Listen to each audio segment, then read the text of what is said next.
All right, ladies and gentlemen, welcome back to the channel. Hopefully you guys had a great week. This week definitely felt long. My goodness, the days were long, but this week felt a little short.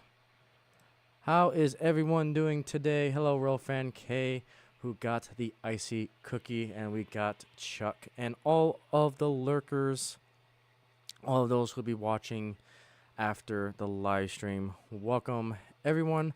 Hopefully, you guys had a good week. Just when I thought, again, I keep saying this, but just when I thought we were going to have a very light news week, Broadway Limited said, here's an hour worth of stuff to talk about. So, oof, we've got a lot of things to kind of go over. Yeah, your job was slow today. Yeah. It's not necessarily that my day was slow per se. It was tedious and a lot of little details to deal with. And yeah, it was quite a day. It was quite a day. But it's Friday evening. We're here to run some trains. I'm excited. We've got a lot of news to talk about. We got a brand new foreign diesel on our layout, disguising to be a Southern Pacific. So with that, let's go ahead and jump right in. This is our showcase diesel of the stream. We've got the Southern Pacific Krauss Maffei ML 4000 diesel. Finally came in from PIKO, from Train Worlds, where I got it from. And to be honest, it is a awesome diesel. But there is one downside that I didn't mention in my video until I discovered actually putting it onto the layout. So originally I was saying that, yeah, this is definitely the new bar when it comes to diesels. Not quite, because I actually discovered when I was putting the diesel on and when I took it off, it's like, oh, wait a minute, there's something significant missing from this diesel, and that is a keep alive. This diesel does not have a keep alive. So I originally thought it was a Loc Sound 5 decoder in this. It is not. It is a PIKO homebrewed, really random. I can't remember the character nomenclature of this decoder that PIKO has, but it is PIKO's own homebrewed decoder, but it doesn't have a keep alive in it. So as soon as you take it off the tracks, everything's dead. So what I did is I did a little bit of an axle test. So I basically lifted it from the back to see if I still have power, and I do. Put it back down, lift it from the nose to see if the pickups from the back trucks is still going to get the power. And yes, the pickups from the trucks I think are going to be good enough, considering that the length between the two axles is long enough. I think you won't have an issue going over isolated frogs, or if you find like a dirty track in the layout, I think it'll survive. I'll report back after I run this on the Samurai layout, because the Samurai layout is perfect for this type of test and for these diesels. So we'll find out very quickly if not having a keep alive is going to hinder this diesel. So we'll see. We'll see. So not necessarily the bar standards. Yes, it has great details. It has great functionality. It is a gorgeous engine. It is painted very, very well. I love the stand that it comes with, but that keep alive is kind of important to me, just because of all the issues I've been having in the past with club layout. It still runs fine here, don't get me wrong. With a more modern layout, for lack of a better phrase, it runs just fine. So don't let my criticism of not having keep alive stop you from ordering it. If you really want it, I say still go for it. Just be cognizant of you may have issues if you have a really dirty track or very long frogs that are not powered. So just things to keep in mind. But other than that, let's go ahead and I'm going to go ahead and power this bad boy up. And let's get it going around the layout. It is pulling our daylight coaches. 100% not prototypical. That's, that's the norm for this railway, though. So again, very beautiful diesel. It sounds amazing. It just doesn't have a keep alive. But it is what it is. Is what it is. But I still enjoy it. It is a little bit steep without a keep alive for the price, in my opinion. And to be honest, if we want to set a bar for diesels, I think scale trains just barely edges out on this PIKO locomotive. That may be a hot take. But for me personally, not having that keep alive is almost a deal breaker. But again, it depends on how maintained your layout is. If your layout is nicely maintained, don't have a lot of dirt, all your frogs are powered, then get this diesel because it's fantastic. On older layouts, it could be questionable, but we'll see. We'll see. But I enjoy mine very, very much. Okay, let's get to the news because we have a lot to talk about. And we'll talk a little bit more about this diesel a little bit later, but I am enjoying it. Okay, so let's go take on, we got several field trips to take. So let's go ahead and go over here. So I've got a few amendments that I need to make to some of the Icey news that came out last 2 weeks.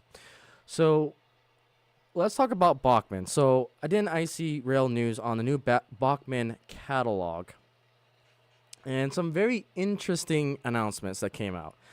The big one being this guy right here. So this is the Acela 2 bullet train set.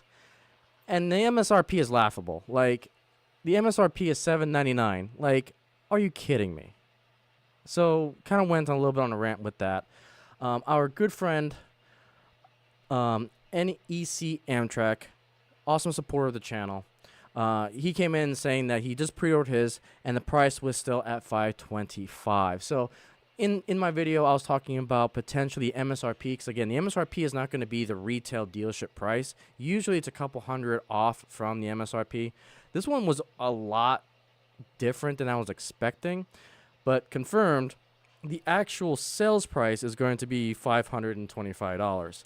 That's still kind of crazy to me because of the way it's being marketed, because it is marketed as a ready starter train set. Now, we can have a whole philosophical debate on what is the definition of a starter train set. You excited for the BLI news? Oh, yeah, Birthday Buick. Yep, we'll get there. We'll get there. There's a lot of news to get through. The BLI one is, I'm saving that one for last because it's really juicy. So for $525, you're basically getting an oval-sized track, you're getting the DC pack, and you're getting 3 coaches plus the 2 diesel locomotives on both sides. Now, the thing I don't know about this is that I think only one is powered. There's not a lot of details on exactly if both sides of the Acela is actually powered. Oh, no, never mind. It says it right here. Duh. One powered, one non-powered, ready to run with Alex. That answers the questions right there. Sometimes reading is very important, which I sometimes can't do. I will admit to that. But the thing that's kind of interesting is that it is powered sound and DCC ready. So for $525, you're getting a DCC ready locomotive. The other thing that I don't see is what type of motherboard this comes with. Is it an 8-pin? Is it a 9-pin? Is it a 21-pin? Bachmann's not saying. So I have no clue what decoders we can put in here, because I was assuming it was going to be 8-pin, maybe 9-pin.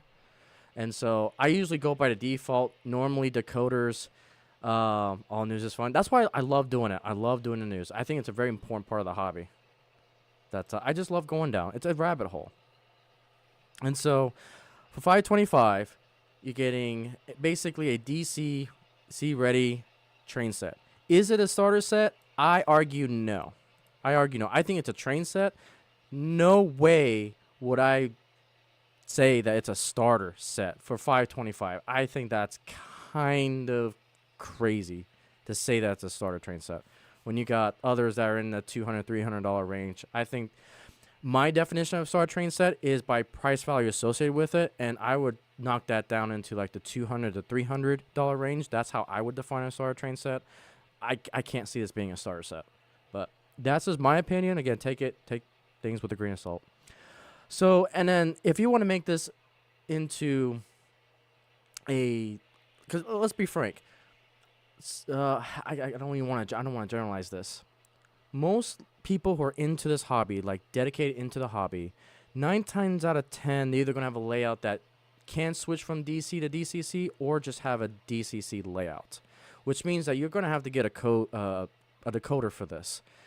Most good decoders usually go between $60 to $100. So you tack that on to the amount of price here. So that's easily going up into the $600 range for this bullet train.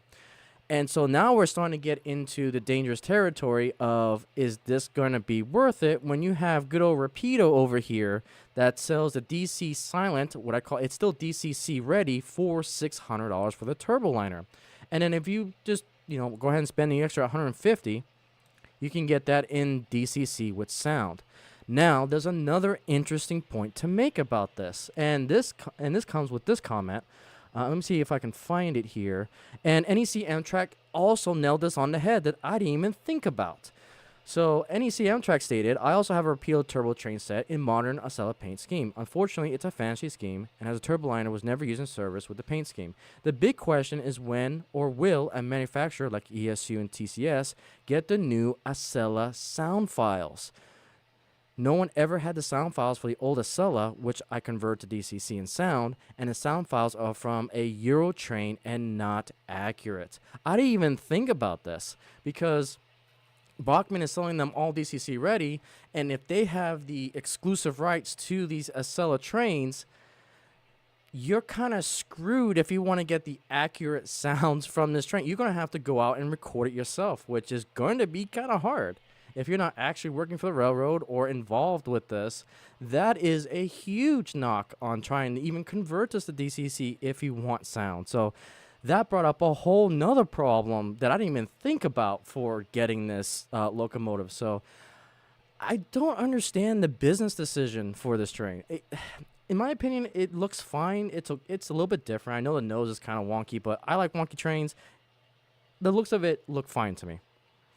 But the practicality and functionality and the price point, it's very debatable. Who is this marketed to?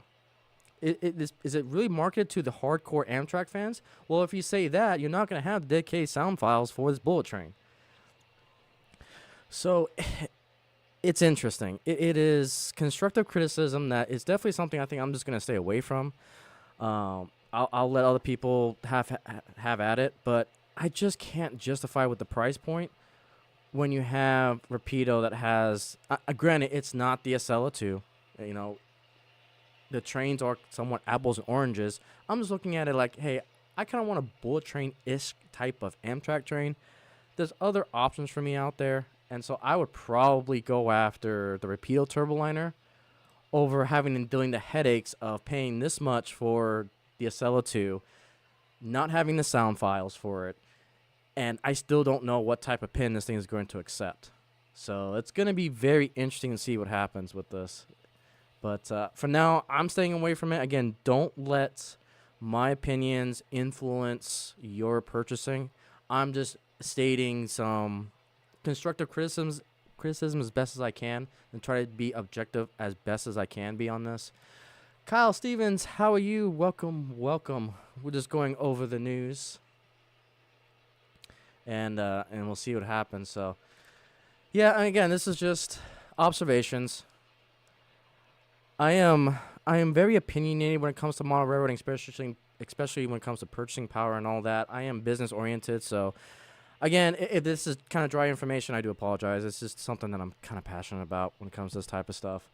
So again, who is this marketed to? My best guess is to the hardcore Amtrak collectors. It's not for me though. Like, I would go after the Rapido Turboliner. So yeah, you guys had some great comments. Again, I appreciate all you guys' input to the videos, to the Icey news and so forth. So that way we can talk about it here on the live stream. And I try to give credit where credit is due. And also I try to pin the most relevant. If I make a mistake in a video and there's some or additional information that can be beneficial to the video, I try to pin it.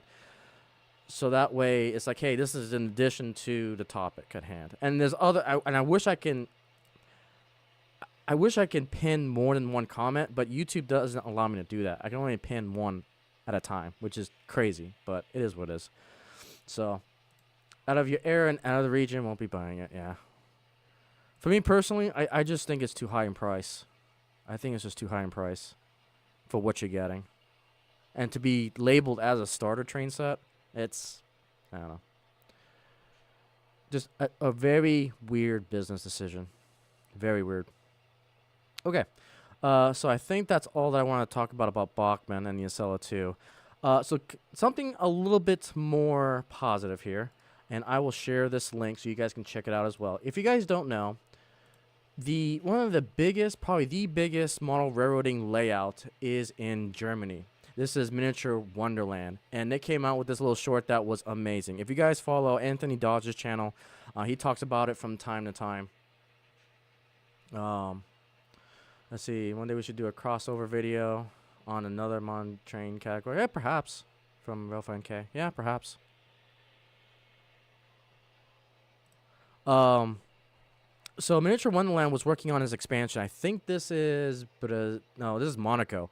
And this is huge because they are basically leading the way into technology when it comes to model railroading. Highly, highly recommend subscribing to their YouTube channel.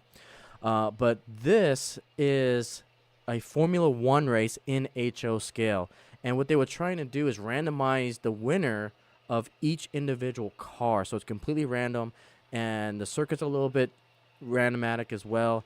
And they finally got it working, which is pretty darn cool. Like, this is the race right here. So you guys can go check that out. I thought that would be a nice little share. But yeah, if you ever get a chance to go to Germany, definitely hit Miniature Wonderland. And make sure you get your tickets well in advance.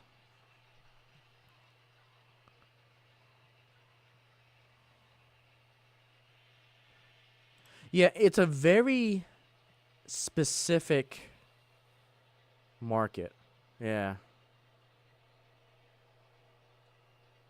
And you're right. It's definitely someone who has a layout that's dedicated to the NEC for sure. Northeastern Corridor. Yeah. It's just a shame because, like, I think Bachman could have done better on it.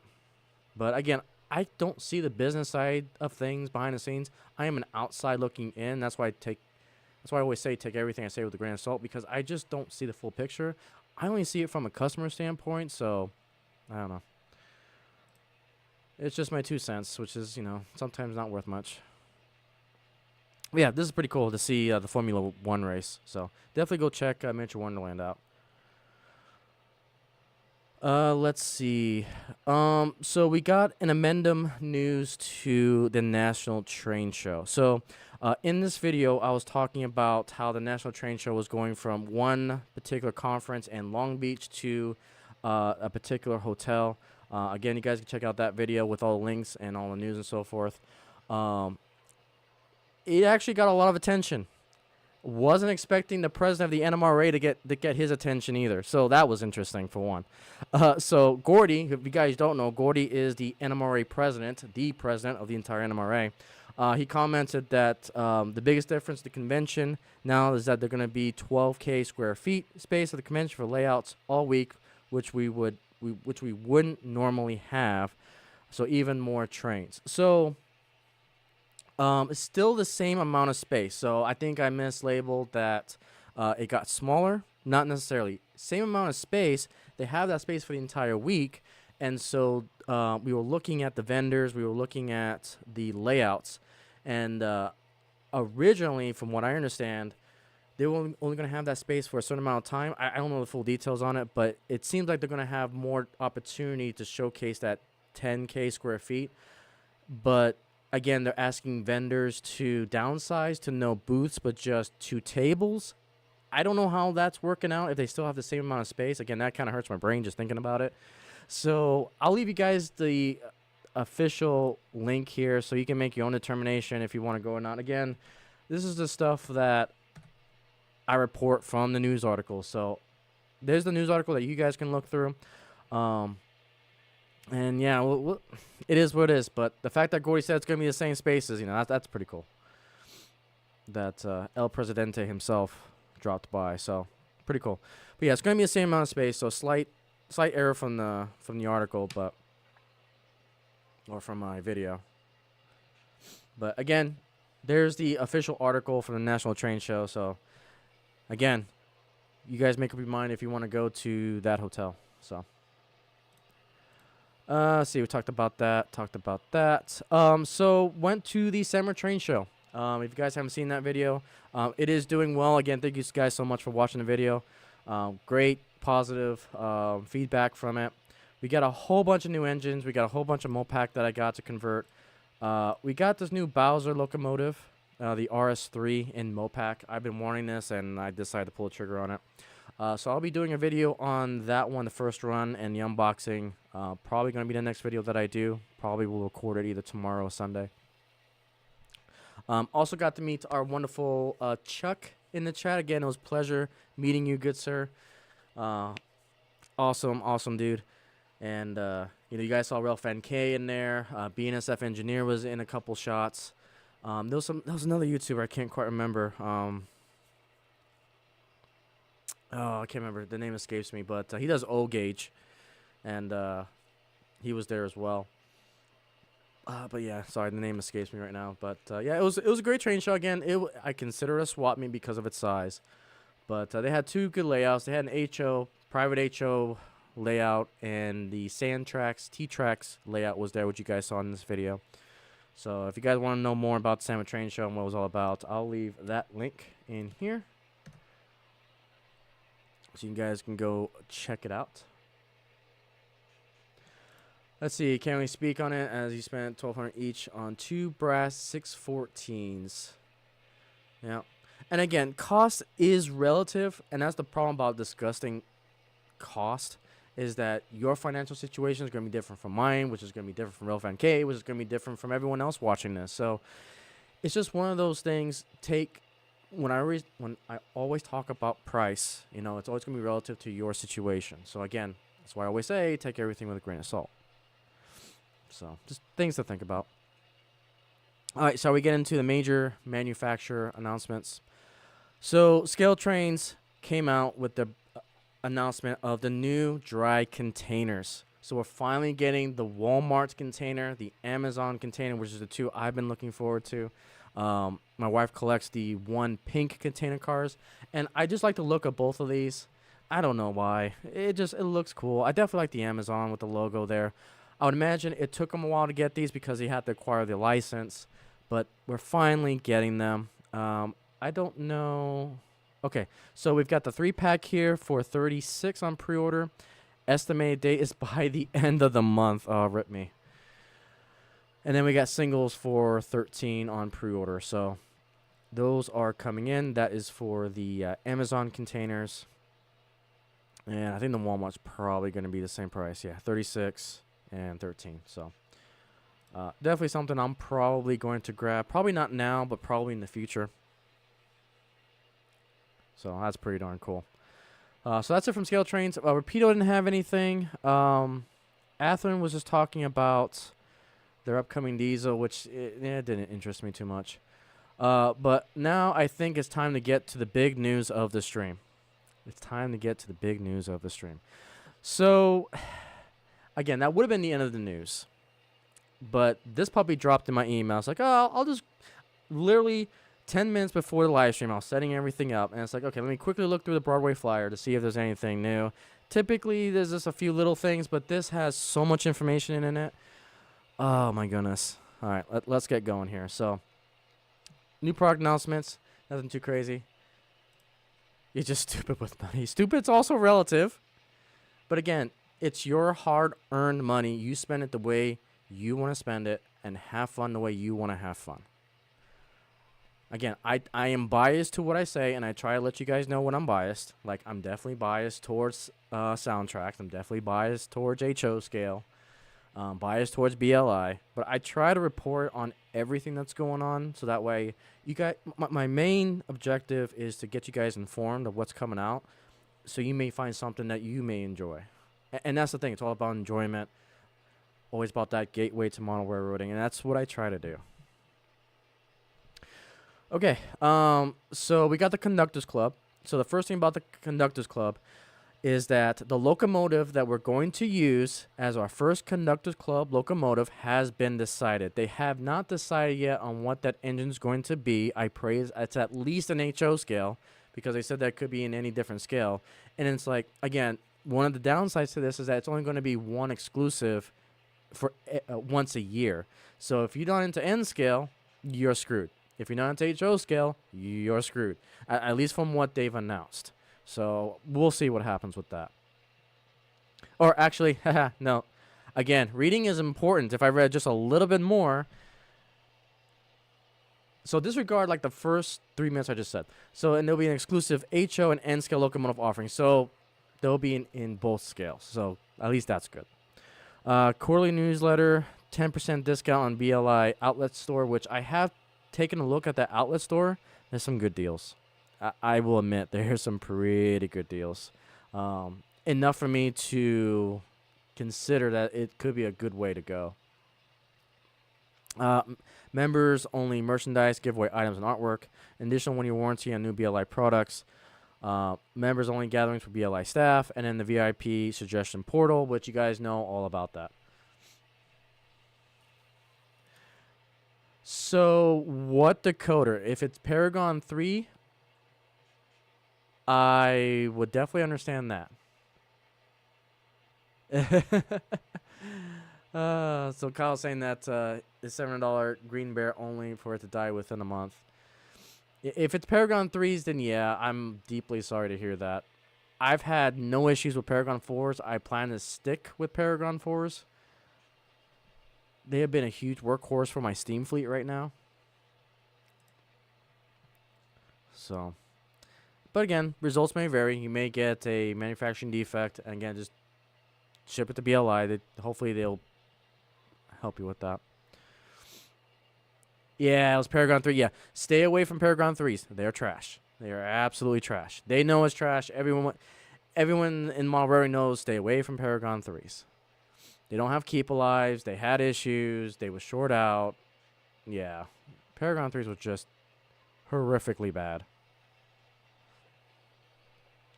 All right, so in the process of creating web pages for all those, for all of this. So while it's slow launch, you can sign up today. I haven't seen the suggestion portal yet. As soon as that opens up, I've got like a laundry list of things I need to suggest. One thing I was going to suggest is actually coming out. And that's part of the huge news from BLI. So we'll get there here in a second. All right, so for N scalers, we've got some renderings for the new Challenger, UP Challengers. Some more pictures of the die-cast SD40. Oh, wow. So Russ states, that's Paragon 4 Blue Goose from the outlet store stopped working within 1 hour of running it. Yeah, that's when you... All sales are final, though, I think, aren't they? From the discount store? Ooh, interesting. Thanks for sharing that. Dang. Sorry to hear that.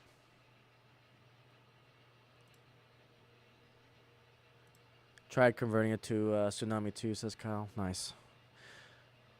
Fair enough. Yeah, if I had to rip out any decoders, I would go with the Blunami. Either Blunami board, Blunami 9-pin, and soon upcoming Blunami 21-pin. I am so convinced that Blunami is the way to go.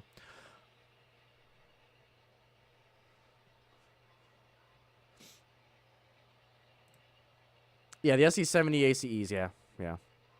You're right, Real Frank. Yeah, so these are the SC70 ACEs. And this is their die-cast offerings of the prototypes. Pretty heavy diesels. So the project updates for BLI, we've got some interesting stuff.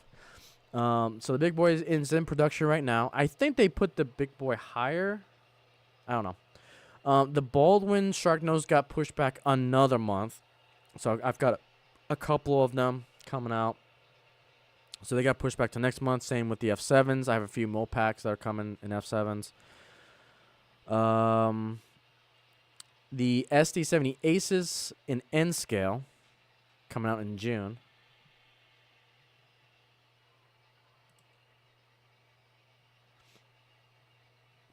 Yeah, I can't remember if it's all sales are final. And I gotta look at that too, because that could be also a risk if all sales are final in that discount store. I would imagine so. But, yeah, I'll have to look into it a little bit more. I have to look into it. Some PRRs. So the SE70 Aces that we just saw there in the diecast. Summer of 2024. The PRR coaches, not too great. I mean, that's not my thing. Challenges N scale. Got some E7, E8s, and E9s. Paragon 4s and N scale. And then probably the one that broke my heart the most. The 4-truck Shay was supposed to come out this summer. Yeah, it got delayed to winter. And this is only tooling in progress. So I already know that this is probably going to go into next year. So we're not going to see that Shay for a while. Not going to see it for a while. So that one sucks. That one was probably the biggest delayed that I've seen from BLI. We called Broadway, and I heard that 30 days as a warranty. Okay. Well, that's good to know. At least there is some warranty with those. And I would even ask if there's an extended warranty for the VIP club as well. So that'll be something to go into. Kyle, what happened to the NYC Commodores? I have no idea. Those are already out from what I've seen from BLI. Paragon 4. Oh, no, those are the Hudsons, aren't they? I don't know about the Commodores. I don't see anything on this list. Yeah. Okay. So, yeah, the 4-truck Shay is going to be probably winter. I would even, if I'm a betting man, considering how much BLI does get delayed sometime, especially this is their brand new tooling. This is tooling in progress. They don't even have the first sample. And I can already tell when manufacturers get their first samples, usually it doesn't go well for them. Usually it's another month delay when they get it because it's something, 9 times out of 10, there's going to be something wrong with the sample. Just by, trends I've been seeing in the manufacturing process, I would bet that the 4-truck Shay won't come out till April of next year. That's my guess. So, it is what it is. It is what it is. Randall, how are you, good sir? Wonder if are you excited for the new scale trains containers? This is a pretty cool announcement. Okay, so what really shines though, and the biggest announcements actually come out from this customer Q&A. So I was going through this, just scanning it, and there's a lot of interesting details when it comes to this. So are they planning to do Russian decapods? They have no plans for it right now. HOPR S1, again, I not my railroad, not typically what I'm looking into. And probably the most common question, which is pretty funny, is there an on-off smoke switch for the new HO scale GS4s? So, yeah, it's right here. So if you didn't know, this little guy right here, again, thank you BCF Engineer and others who have commented, saying that you just got to lift this little piece up with like a flathead screwdriver, and it's a magnetic connection, and then you can do the little switch from there. Stuff about N-scale, diesel, SCU, WebTech, and so forth. Again, not my thing. T1s, meh. PR steam prototypes in N-scale. Again, I'm HO. LNN 284 PS4 brass hybrid. They have looked into it on the radar. Those were considered to be the next few years. Okay. Now, this is the big one. This is I cannot begin to tell you how big this is for me. Like, stupidly big. I keep hearing rumors that you will be producing an SPAC9 in HO scale. Can you confirm or deny? Oil, please, or coal-fired? Brass hybrid, thank you. And look at their answer. Thanks, Wayne. Yes, we are working on the SPAC9 in HO scale. Holy crap, guys. That is huge for me. That is huge. And I'll show you why that's huge in a minute. Like a few other steam locomotives, we are working on gathering data packages so we can hand it over to our designers. No determination yet as a brass hybrid or as a die-cast model yet. But yes, we can confirm we are working on it. Holy crap. Holy crap. Holy crap. This is huge for me. So, why am I excited for it? This is the AC9. It is the big boy equivalent for Southern Pacific. Basically a cab forward in its normal configuration as a big boy. I cannot begin to tell you how happy I am for this. Because you can only get this in either brass and HO scale or in Lionel. And it is confirmed they are making an AC9. This was going to be one of the engines I was going to recommend in that VIP portal. That's a big one for me. Yeah, absolutely huge. Huge, huge, huge. Like, I am excited for this. We are getting an AC9 in HO scale, finally. A proper one. Not one that we have to go through brass and pay thousands of dollars for. Yeah, absolutely. First time out of brass. Yep. Huge news. So I will get to that in a minute, Randall. I'll get to that in a minute. I think I know what their next locomotive is going to be. Yeah, you can't afford it. So more than likely, I hate to say this though, guys. You guys know how expensive this is going to be. Like, I think this is probably going to be a $1,000 locomotive from BLI. But I think it's going to be worth it. With the Paragon 4, with what they produce with the GS4s, it'll be well worth the money. But yes, that simple answer. That simple, and it's hidden. If you don't read it slowly, it's hidden in this thing. An AC9. Like, as soon as I'm done with this live stream, I'm booking it over and making an Icey Rail News video on this because this is so important to me. As an SP fan, as a big boy fan, it's huge. Absolutely huge. Yeah. I couldn't wait to go live just to get to this point because, oh my God. Thank you, Broadway Limited. Thank you so much. Thank you. So, and the reason why I don't say it's going to be 800 is because we have well, it depends. It depends. If they go hybrid brass, it'll be over 1,000. If they go die cast, then I can see it being 800. And the reason why I say that is because we already have a test sample of the market. Broadway Limited came out with their Texas and Pacific. Matter of fact, you saw it if you watched my Samra video. The BLI hybrid brass Texas and Pacific, was it 28 something? I can't remember. I'm going to butcher this. 210 or 212? Is it 212? I can't remember. The Texas Pacific steam engine, that's the Freedom Train that I saw at Samra, that was $800 retail. This is going to be a 4884 beast with more wheels, more. It's going to need a double motor thing, double axle motor to get all the traction. It is definitely bigger than Texas and Pacific steam engine. If they make it hybrid brass, it's going to be over 1,000. Absolutely think it's going to be over 1,000. Mystic Railroad, how are you? Right now, I'm just fanboying over the announcement that BLI is going to be making the SP AC9 in HO scale. So we're kind of discussing the price. If it comes out in hybrid brass, which I hope it doesn't, I can see that price going over 1,000.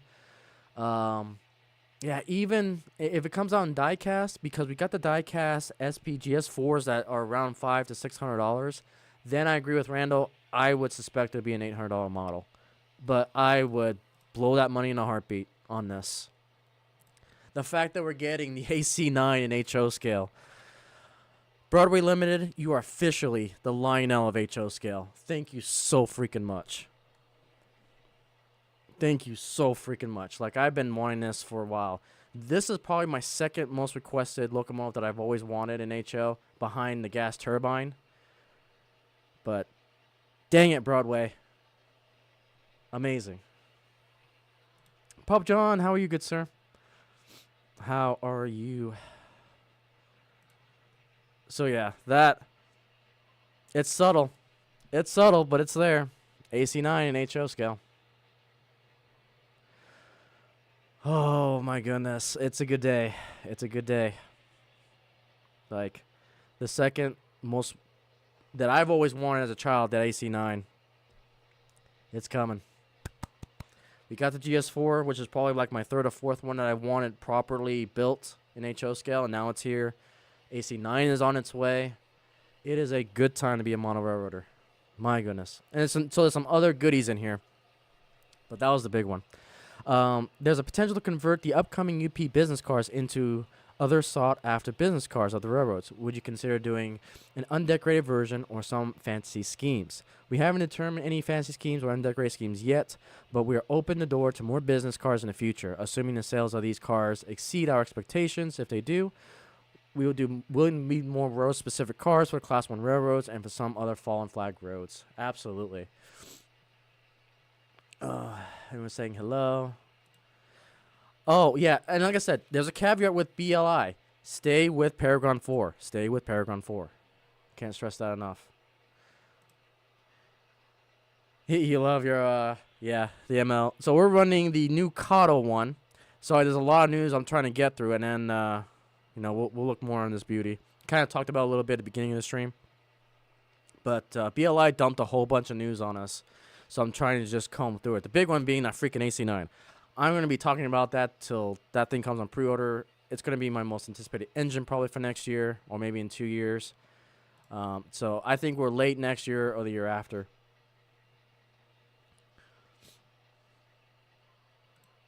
There you go.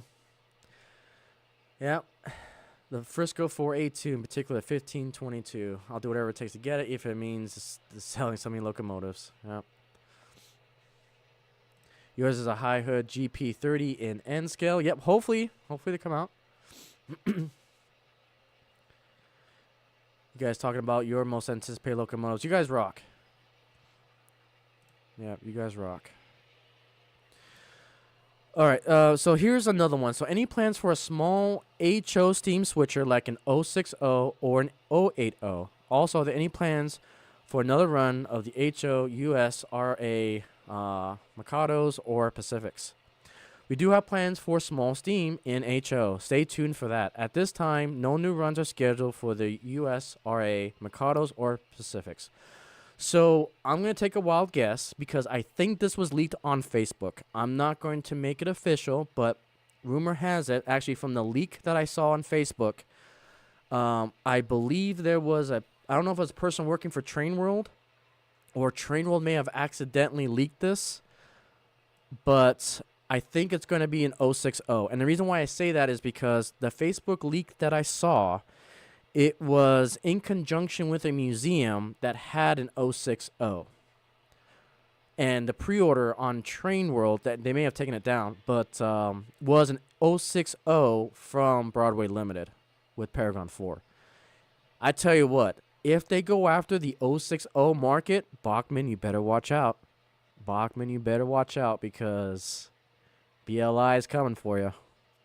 So I think it's going to be 060. It's going to be one of their new announcements. Again, I'm taking that with a grain of salt because it's what I saw on Facebook. It's not official. And BLI hasn't made a formal announcement on that. Hello, Warwolf. How are you? So that's my guess. So that's to answer your question there. Where is it? Yeah, it's Randall of what steam engine they were gonna look at. So yeah, absolutely crazy. Okay, so more technical details on the PRT1. Okay, so here's some other things. When are you guys going to be making the Heritage units CSX as an N scale? They're going to start with the B&O Heritage unit for now because at the time of finalizing the paint schemes, the B&O unit was unannounced. In future runs, we are going to include more Heritage schemes. So it looks like they're going to get into the Heritage market, but an N scale. So that's a little bit of news for your N scales out there. Any plans to do the Union Pacific power cars and the Lynn Nystrom rail car? If the UP business cars we're working on sell well, we will definitely look into it. Broadway Limited, I cannot stress this enough. Just make the freaking thing because I want it too. So if you guys don't know, on the, what is it? In the Big Boy, they have this power workshop type of coach. It's really unique because it basically has a hump on the front of it. It looks like a dome car, but it's actually the power unit and the workshop for the guys working. If the Big Boy needs any parts or any quick fixes on the road, that is what that coach is. And I think the only way to get it is to actually 3D print it or customize it to actually get that coach. And I think this is what this question was referring to with those particular power cars. I cannot stress that enough. That is in high demand. I'm going to be requesting that in the VIP portal because I want that car. It's so unique. So we'll see. So what's the most unusual locomotive BLI would like to produce if there was a reasonable market to demand it to justify it? That's a really good question. Good question. I think we would like to do more electric locomotives if the market had high enough demand for it. Trolley cars or street cars would be a fun challenge. We've made electrics in the past, and it seems besides GT1s, electrics are just aren't popular. We still have several P5As in stock and many N-scalers assets to make, and they just didn't sell. Yeah, and that's always the market, you know. That's an interesting insight. So here's some more news. Will the general public also be able to see fancy paint schemes that are being offered to the club? Yes, the generic public would be able to see the fancy schemes or exclusive models we are making, but in order to place an order, you must be a Conductors Club member. You cannot purchase these through your dealers. We plan to announce the first locomotive in May. We expect delivery in winter 2024. So I think this one right here is in reference to the 060 that I saw on the Train World Facebook thing that got leaked. Again, I'm assuming it's leaked because BLI hasn't announced it yet, but I think that's the one they're talking about for that 060. So again, just piecing what I have together, I think we'll see that 060 in the winter. But again, take it with a grain of salt. I'm still not sure if it's going to be the 060. I'm going to try to see if I can find it while we get the train running around in circles, but we'll see.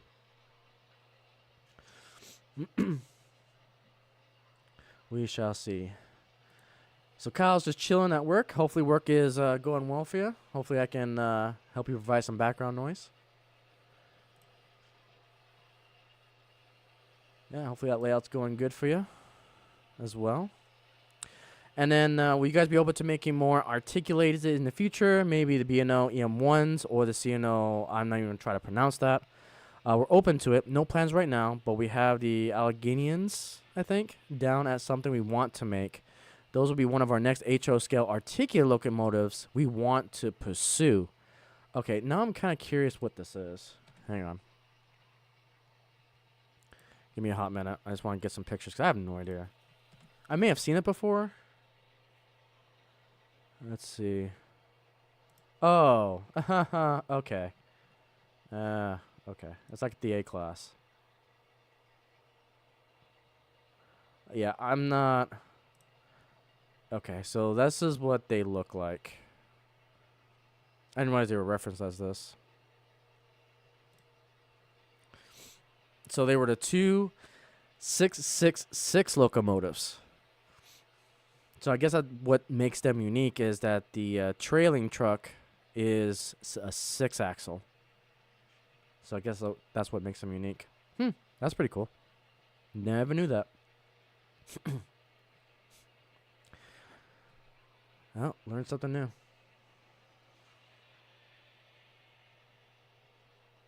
So if I can, I was doing some searching and found that the Metro North Railroad made a Pan Central Heritage Unit. Yep, I remember seeing that. Not a fan of it.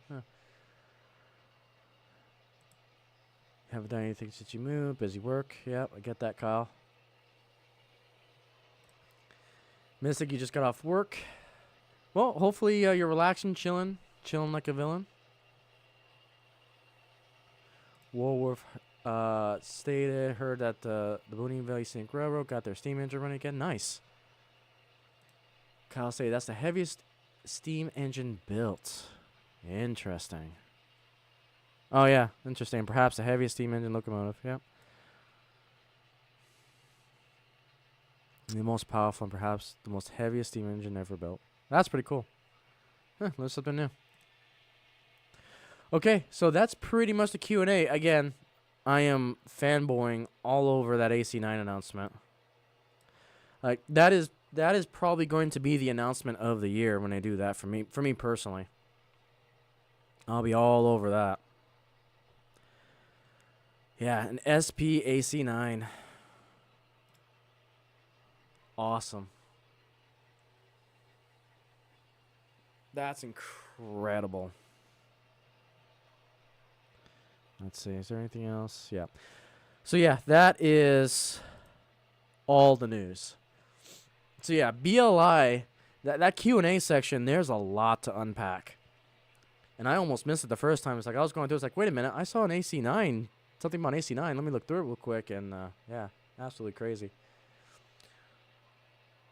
In Iowa, interesting. From that one. Waiting for the BLI, say something about the Yellowstone.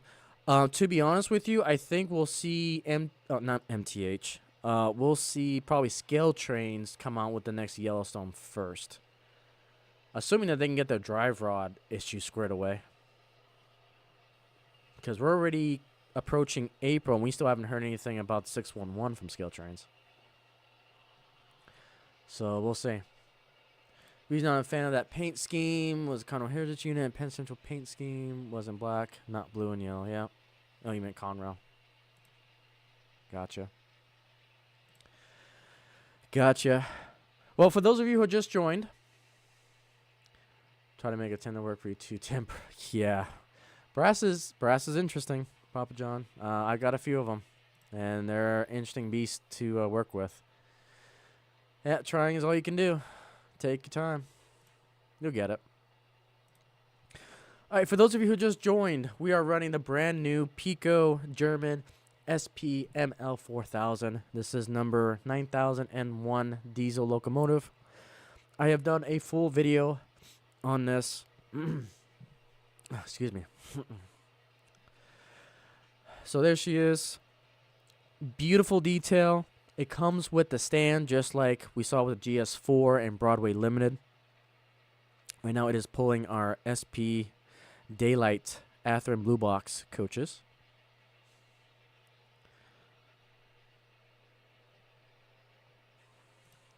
And overall, my impression of it, I love the details. It's got a lot of bells and whistles. It's got engine lights. It's got rotating fans that are not powered, so you just got to blow on it, and you'll see the fans on top move around. It's got all the bells and whistles of a beautiful diesel locomotive. And don't get me wrong, it is a thing of beauty. The one thing that I discovered right before the stream is that it has its own decoder. It's a PIKO homebrew decoder, not loc sound like I thought.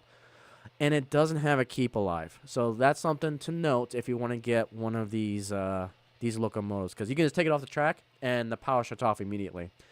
Now, when I lifted the rear of it, the pickups on the front trucks are just fine. I still kept the locomotive going.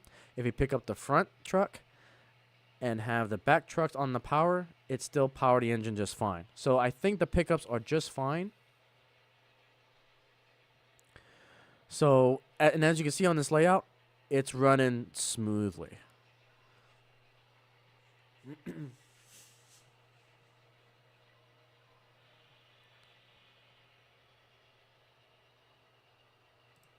Awesome, Wolf. So the next train show, we just had the Summer Train Show, which again, I've got that video on, that's posted. The next train show for us is going to be in April 6th and 7th for the new Braunfels train show. So we'll be there. And then we're going to go into kind of a dry spell, because I think the next one's going to be the Temple, and then followed by New Braunfels after that, because New Braunfels is twice a year. I appreciate that, Mystic. Again, it's a very beautiful diesel. Very beautiful diesel.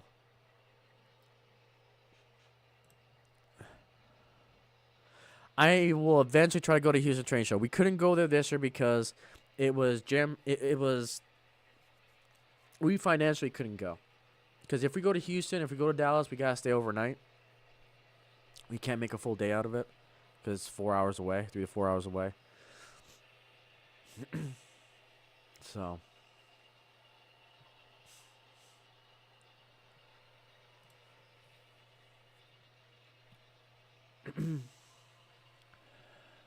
Got a train show this weekend. Don't think you'll make it. Oh, I'm sorry to hear that, Kyle. Yeah, not being able to go to train shows kind of suck. Kind of suck.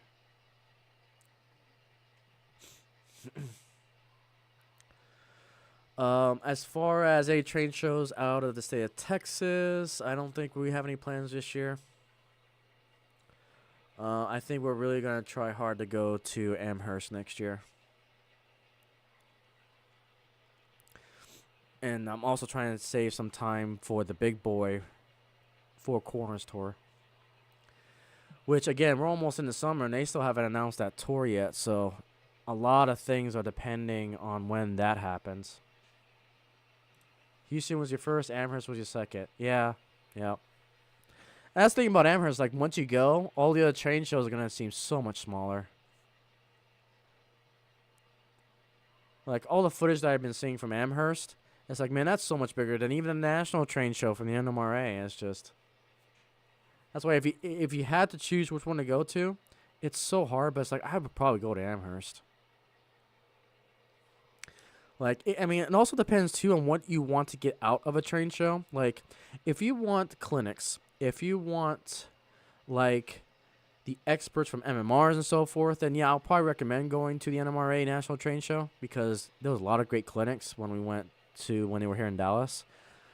If you want to get that part of the hobby, then definitely go to the NMRA National. But if you want to go to a train show for all the layouts, all the manufacturers, all the shopping that you can possibly imagine, Amherst is a no-brainer.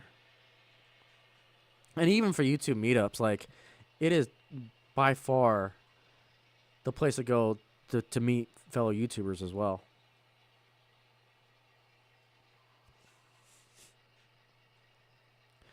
But yeah, we'll make it out there someday.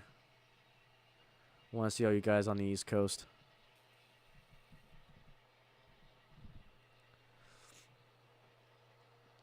Someday.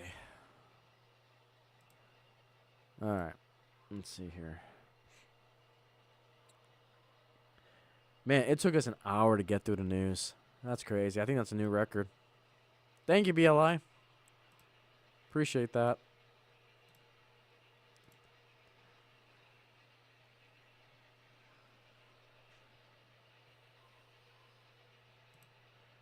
So they had an error on the, let's see, it said that the 4014 was running, but it wasn't running yet. Okay. It's interesting. Oh, Chuck coming in clutch. Okay, so we got the Austin Train Show in August 24, 25. I typically don't go to the Austin Train Show for two reasons. One, downtown Austin sketch. And two, you have to pay for parking on top of the entrance fee from what I saw. So I probably won't go to the Austin one. Temple is the third weekend in September. I will be going to that one. Because Temple's a little bit smaller than New Braunfels, but it's still a train show. And I'm probably going to... Yeah, I'll probably go to Temple. And it's the third weekend of September. Oh, that's wait a minute. When is... that's the first weekend of September, I think, for the Colorado RPM meet. That's another one I'm discussing with the wife. Because we do want to go to Colorado, too, for the museum down there. Try and go home to the garden show in West Plains tomorrow. West Plains Railroad Club will be there. Nice, Randall. Moreno Drive, just kind of saving for other things to do right now. Plus shows are not big, mostly layouts. 1 to 3 tables and stuff for sale. Well, Carl, at least you got something. That's the thing about Samurai too. It's like, I know it's small, but at least it's something. Like, I got a lot of good, cool stuff from the train show. I've been in a city where there's been no train shows for freaking miles for the entire year. I was suffering. And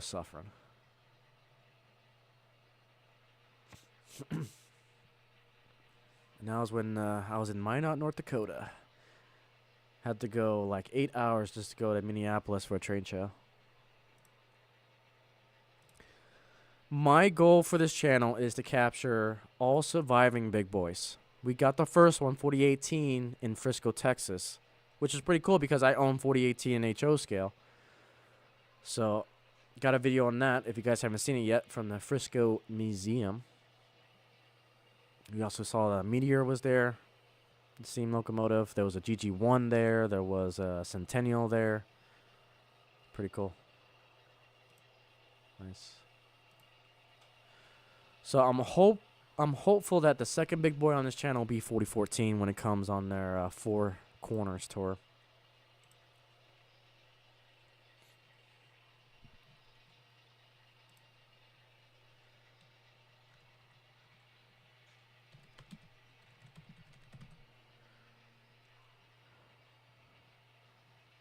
I'm going to see if I can find that. Hang on. Now I'm really curious about something. I want to see if I can find that leak about the 060.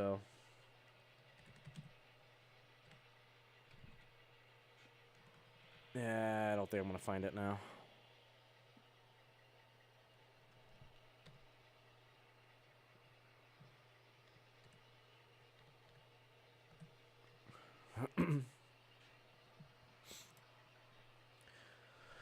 But yeah, it's going to be quite interesting. Let's see. Bachmann, Lionel, Bachmann. Can I change this to manufacturer? Yeah, Broadway Limited. Let's take a look here.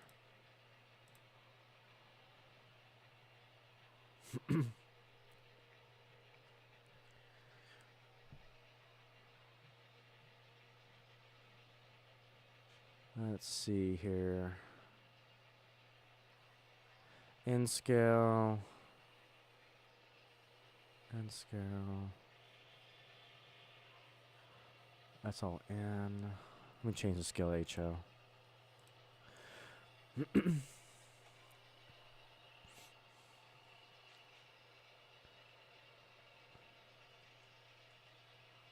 Oh, yeah. I think this is it. Pre-order 060. Oh, yeah, it's on here. It's a train. Yeah, this is it. Boom. I think this is a leak that Trainwell wasn't supposed to do. All right, cool. We found it.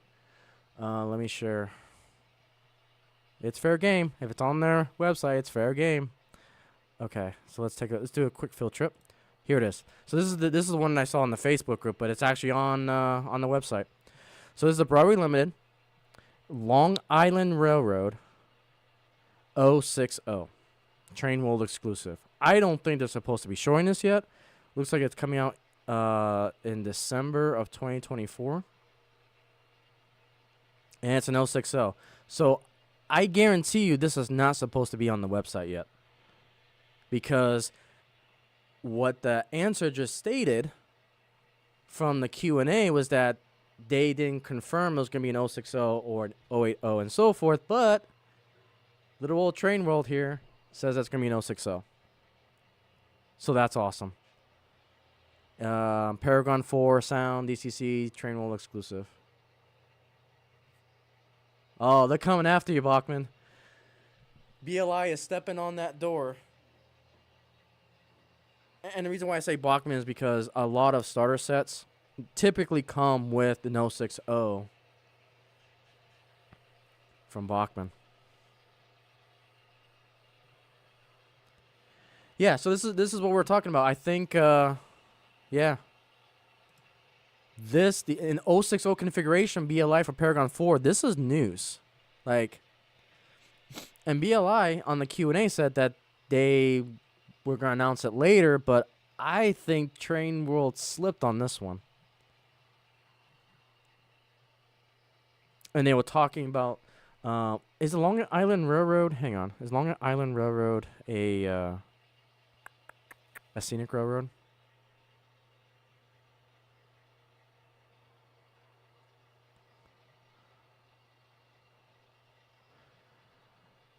This is true. I mean, yeah, you do make a fair point there. It is $425, which is expensive because you can get a full set for less than that with track and everything. For me personally, though, for the Paragon 4, Keep Alive and everything. So let's be fair. Let's be fair. You can get one of these. What would the BLL price? Yeah. For me personally, though, I would say, would I get an 060 locomotive that came in a Bachmann set, or would I get the BLI one? I would go with the BLI in a heartbeat because I'm biased towards it.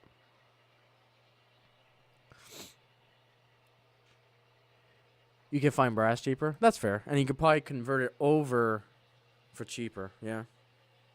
That would be the real question. Can you get a brass one and then fully convert it for under 424? Yeah. In a heartbeat. Because you can make your own capacitor. You can find speakers for less than 10 bucks for pocket change. It all comes down to what decoder you use, and I could probably put a Bunami cheaper in there. The question is, would I want to spend the time to do all that, or just grab one of these? So again, for me, it comes down to how much do I value my time. So yeah, you guys make fair points. Maybe not competitive, but again, it'll come down to what fantasy schemes they may do as well. If they come up with some nasty as in pretty cool fantasy schemes, may go after it. But yeah, I think this is news. I think this is confirmation that they're going into the 060 market. And you guys have clearly pointed out that it's definitely higher price, higher tier. So pretty cool stuff. So we're getting the AC9, and we're getting 060s from BLI, which is pretty cool. Oh yeah, I was gonna check. Was that Long Island Railroad? A scenic railroad, Long Island.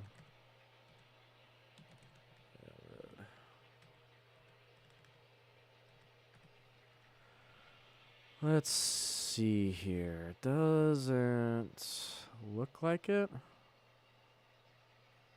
I mean, Long Island Railroad does exist, but it's actually by... Okay.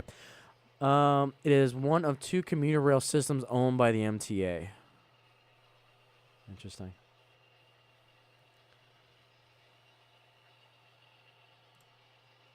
Massive... Okay.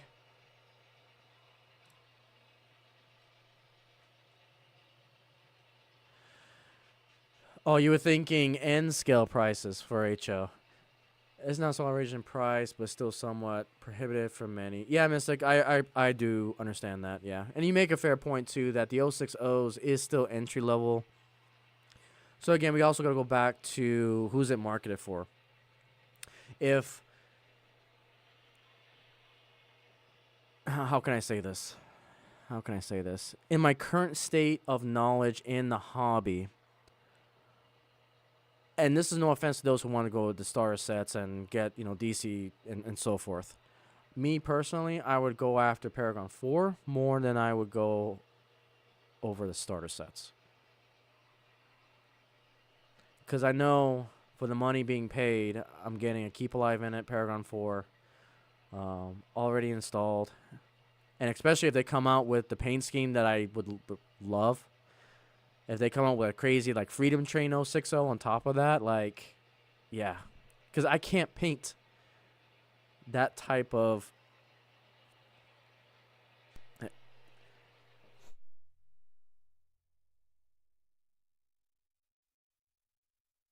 was going to sneeze there. You had one job.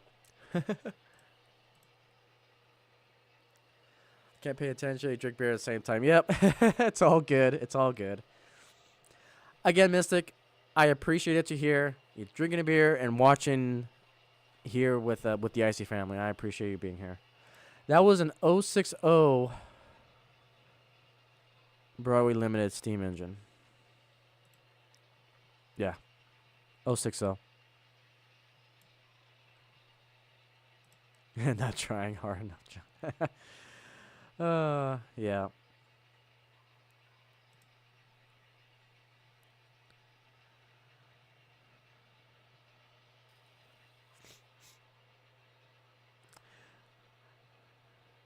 And that's fair too, BC Reports. Yeah, it's, again, I appreciate that you guys are keeping the conversation civil. You guys are making great points. And I want that. I want you guys to talk about, is something too expensive? Am I just crazy to think that this is good value? I appreciate you guys' honesty because it makes for great conversations, and that's what I want to foster here. So don't be afraid to speak your mind. I enjoy the other half of debates and conversations and so forth. So, yeah, 4 times the price for it. And this is something else we could look into. How much are Bachmann 060s going for nowadays? And that's something I'll dig in here in a second.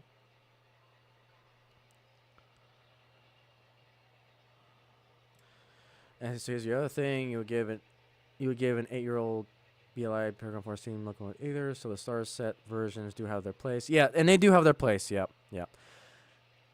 Great points. The 060s. It's maybe it's a little too harsh on Bachmann. Sweet little locomotive, yeah. So you found an 040 unpainted with running issues for 175 on brass trains. So here's the question I have for you, Kyle. Would you buy that 175, and then would you spend? Let's try to be fair here. We're looking at Keep Alive, because this is going to offer a Keep Alive, I would say an equivalent to a Tsunami 2. That's how good Paragon 4 is, in my opinion. I would say equivalent to a Tsunami 2 or Lokesound 5, which on the cheap price you could probably find a so let's say we take that 175, we put a Tsunami 2 in it, assuming that we can fit it. We probably won't, but let's add another $100 to that, so it'll be a 275. Keep Alive, if we don't make our own Keep Alive, get it from like Soundtracks or something. That'll be another $30. So now we're looking at $300, 7, 8, 9, 10. Looking at $325. And then maybe $10 for a speaker. So $335.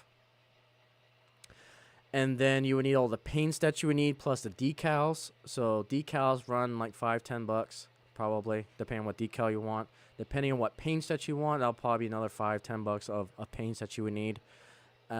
Not to mention all the equipment, but I don't want to add equipment because once you get the equipment, that's just starter price, and that can work for any other locomotives. Again, this is me thinking out loud. I apologize if I'm going too fast. So I would say to convert that 175 brass train locomotive, once you're done putting all the investment into it plus time, we're looking at $300. I'll even be fair. I'll say $300 that you would have put into a locomotive to fully convert it and to be operational and functional layout. Now, for $124 more, you can get this locomotive. So is that $125 that you're saving worth the time that you're going to put into it as well? So I don't include. So I go base price for shipping and tax. So fair. The way I typically do shipping and tax is that, okay, we can bring in into the argument that let's go into a place that doesn't charge sales tax or shipping per se. You could probably get free shipping, especially if you go through Iron Planet Hobbies. You pre-order this through Humanity City Junctions code, so you get free shipping there. Tax, if you're in a place that has no sales tax, like New Hampshire or Montana, you don't have sales tax on internet. Now, granted, not all of us live in Montana, New Hampshire, so there will be a good amount of sales tax associated with it. So we can probably tack that on. So yeah, maybe $450 is what. $500. It depends on the shipping. If you can get free shipping out of it, which is going to vary. Shipping and tax vary so much. It's hard to make a comparable debate out of it. So, yeah, and again, one turn could be in either 2 or 3 freight cars. Yeah. Again, it comes down to how much do you value your time. No, good discussion. Good discussion. Absolutely. Oh, you have to go, FNK? Okay, take it easy. I will see you next Thursday because I'll be taking Sunday off. I just need an off day from everything. The train show kind of burnt me out a little bit, so I will be taking the time off. So yeah, it looks like you guys will go for the more cheaper route, which again, there's nothing wrong with that.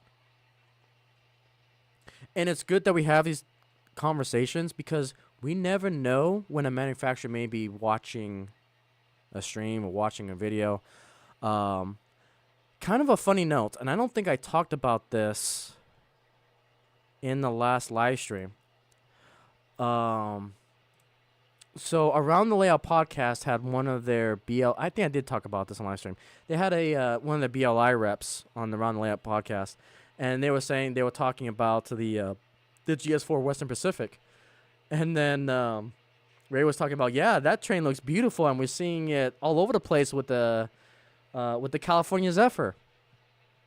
Well, what's the one channel that has the Western Pacific GS4 pulling the California Zephyr? And then one of the BLI reps said, yeah, that train looks amazing. I mean, that's confirmation that, oh crap, BLI is watching the channel. Or we got representatives from BLI watching the channel. That's freaking amazing. Like, I love that. One of the many reasons why I love this hobby. So the discussions that we have here, they could be watching, which is pretty cool. And that's why I want to have these conversations, because we can give them a baseline for what us, the consumers, want from a product. I think it's just fantastic.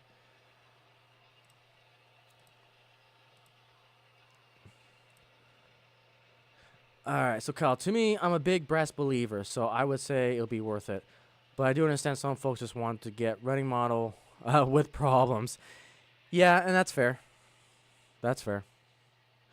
And that's the other thing, too. So how often would you say, Kyle, you have to remotor a brass engine on top of that? I mean, granted, you can get motors kind of cheap if you go through AliExpress on the far extreme cheap side of things. But that could be something to look into. Me personally, I'm always scared to death when it comes to, especially old Bachmann, when it comes to the gears. Because even though we're talking about these more cheaper models and older models, you know, and SMT Mainline showcases this perfectly, that you run the risk of broken gears, you run the risk of zinc rot, and all these other defective things. So it's like, I feel like there's also a little bit of gamble with the older stuff too. And as you stated perfectly, Kyle, with modern day stuff, you're gambling with potential problems, factory defects. So it's interesting. So where do you know?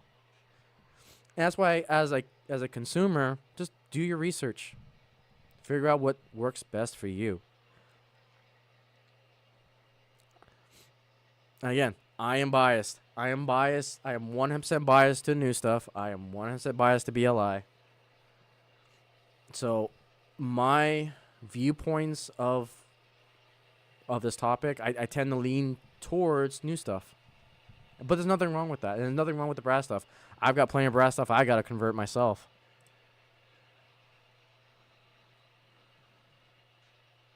Not sure. Got to lean through that. So, from what I understand about brass, is they're open frame motors. The open frame motors don't tend to run as good. But if you get a brass loco that's brand new out of the box, what I call old new stock, then you're golden, because it's never run. You just may have to put grease and oil and all that and actually service it to get it running. Some other issues with brass, to my knowledge, is that sometimes you get that brass engine that has the plastic tubing that goes from the drive shaft of the engine to the gears. And sometimes that rots away, or it hasn't been run for so long that it hardens because of the elements of temperatures and all that. It can crack, and then you have to find a new tube to connect the motor to the gears. So I guess what we can ultimately look at is that there's risk wherever you purchase. If you purchase old stuff, you're going to have to be careful with zinc rot, gears, dry shaft, and all that. Buying the new stuff, you know, you run the issue of it is expensive, and B, manufacturing defects that now you have to send back to a company to look at. So okay, let's see here. So we said part right now, I feel more people that buy new stuff means there's less demand and more supply for the slightly older stuff. That's where I shop. Yep, and you're perfectly And you hit the nail on the head into why this hobby is fantastic. There are products for everyone. Everyone. And that's the beauty of it. You want something new? Yep, you're going to pay for it. If you want to take a little bit of elbow grease, time and effort, you can buy that cheap thing and convert it into something awesome. And I've got engines like that. Like my BL2, EMD BL2s from AHM that I have. Again, perfect example. Would I buy something brand new? Potentially, but I've got another one right now that I'm going to service and convert it. And what I want to get out of it is the knowledge of converting old DC to DCC. So again, it comes down to what you want to get out of it as well. So the problem with buying new is that you don't get that experience from converting a DC all the way to DCC. Whereas if you buy old and learn through how to put a motherboard in, how to disassemble a locomotive, there is some sort of subjective value to the knowledge that you're gaining from converting an old locomotive to a new one. I get that too. So, again, it makes for great philosophical discussion on this topic. I love it. Yeah, you guys are killing it. So yeah, you guys, I love it. I love how you guys took the statement of, BLI is going after Bachman, and it's like, no, stupid Rayron. There's a lot more to it, and you guys are 100% correct. And that's why I respect your guys' opinions, and I appreciate you guys sharing that information, because then we can have a great conversation. And we need more of that. We need more of that. I try to make sure that, we can foster that. So, you guys are definitely great ambassadors to the hobby. And I appreciate you guys keeping me in check. I love it.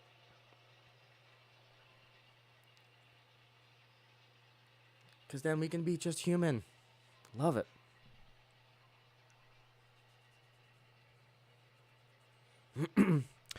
All right, so with that being said, let's go ahead and open up this can of worms. What is the one locomotive you want in your collection? I know we've been kind of talking about that with the whole AC9 announcement.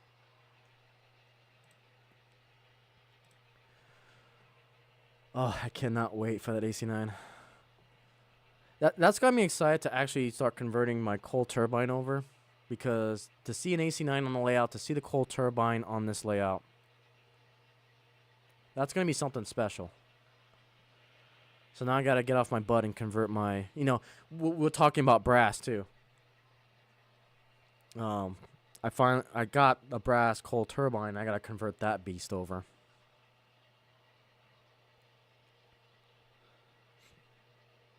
It's I know we talk about how expensive the hobby's getting, but to be honest, the fact that we have the range of old stuff from years past, and now we're seeing the new stuff, we're in the happy medium of the hobby where you can still get cheap stuff. Technology has come so far that we can now take that old stuff and give new life to the new stuff. Or we can just go freaking ham and get the thing right out of the box. Like, what other hobby out there is flexible like this? I think that's pretty cool.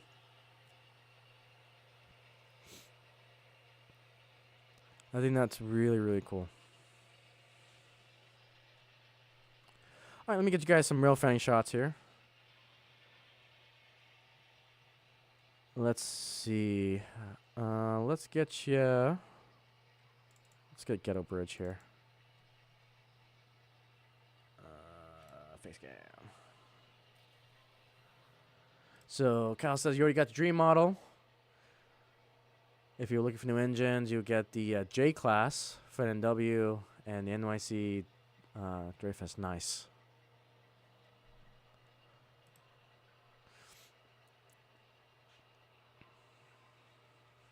Very nice. Matter of fact, you can see that BL2 right there. Kind of parked on the siding there. Alright, let's grab this for you. High Hood GP30 and N scales, your holy grail. But also a VO 1000 in Southern would be nice. Yep.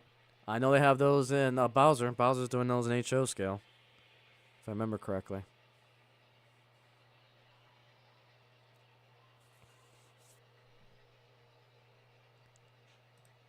VO 1000.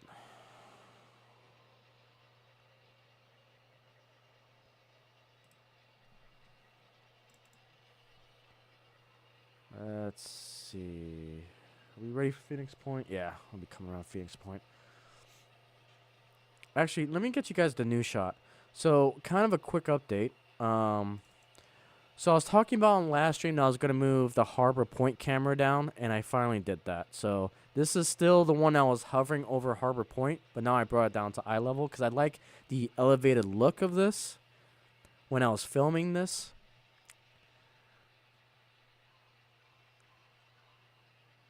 Big fan of CF7. But you were able to add to your collection a couple years ago. Nice, nice. I got all the Chessie cabooses from the B&O and Chessie had. Awesome. Nice. Yeah, I'm pretty close to, and this is the great thing about the hobby. And I am definitely blessed. Last year I knocked out my #1, which was the UP coal turbine. I was able to get that in brass, and I'm wanting to convert that over. And then my second was the AC9, which is why I'm ecstatic for it. Because I just love the look of that engine. And then just recently knocked off the list was a functional GS4, which the Broadway Limited, the ones that they came out of, was so awesome.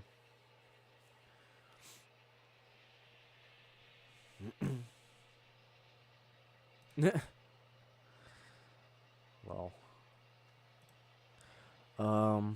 but yeah, we're pretty close to knocking the top 5, and number 5 would have been like a gas turbine, the big blow, but Scale Trains came out with that, so knocked that off the list. I think what's slowly creeping up is some Baldwin babyface locomotives, especially for Missouri Pacific. I'm probably going to start looking to trying to find some very specific Missouri Pacific steam engines that are probably I can only get in brass, but we'll see.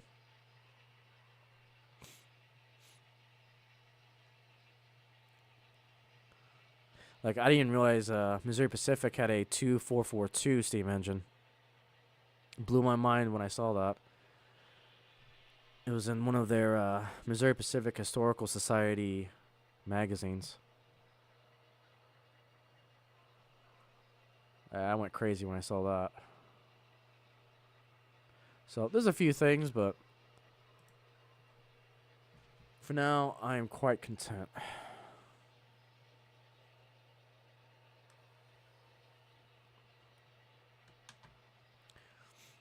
Oh, yeah, and another one was the big boy 4019 with the elephant ears, which I knocked that off a couple years ago.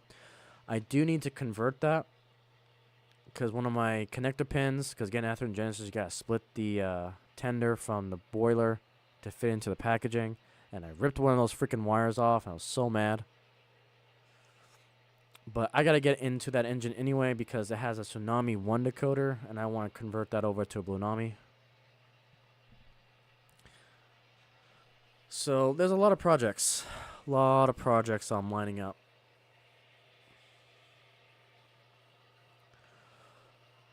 So I think my next video will be on the RS3 from Bowser, from that Mopac. I'll do an unbox and first run of that one.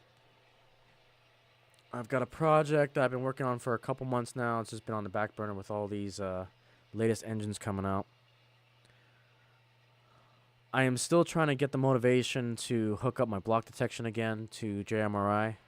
I switched computers and I didn't have my block detection on this JMRI version. So that's something I gotta redo.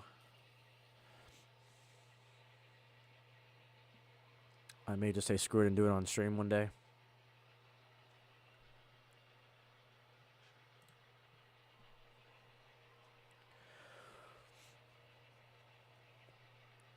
And then I want to get my signaling back up. I'm still trying to figure that one out. So, a lot of projects.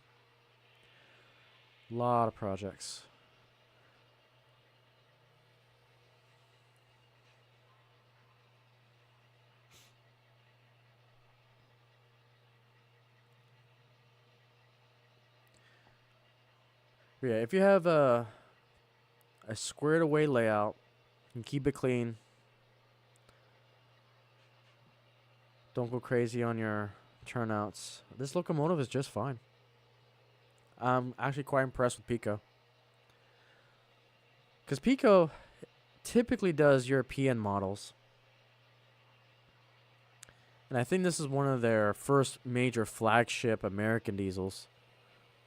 I mean, American is relative because it's still technically a German engine in an American class 1 or fallen flag. I'm hoping, though, that they come out with the Rio Grande. Because this ML4000 was in Southern Pacific and Rio Grande. So I'm hoping they come out with the Rio Grande one.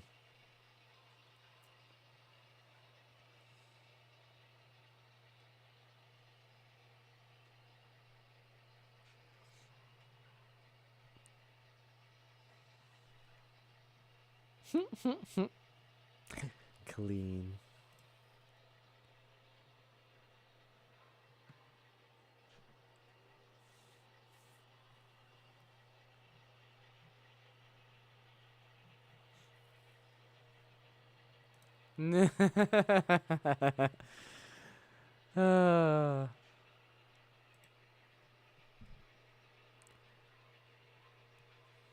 I mean, Papa John's got the whole collection at this point.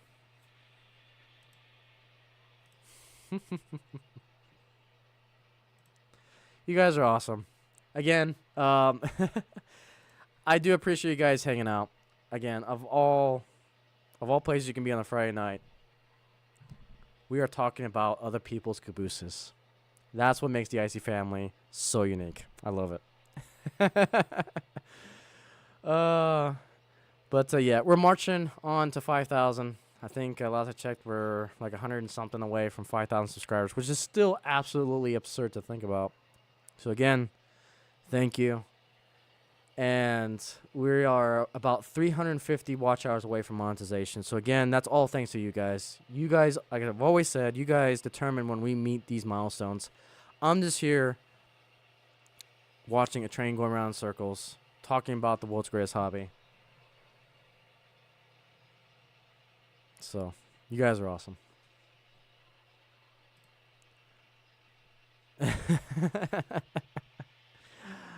Oh, and thus a new meme is born.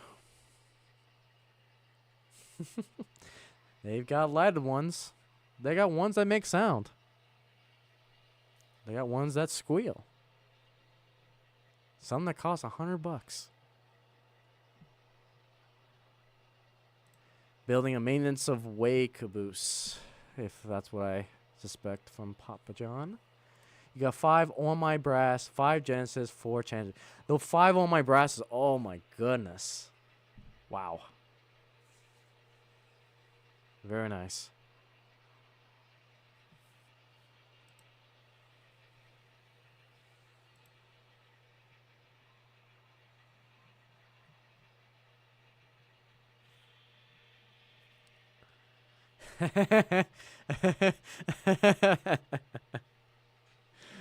uh,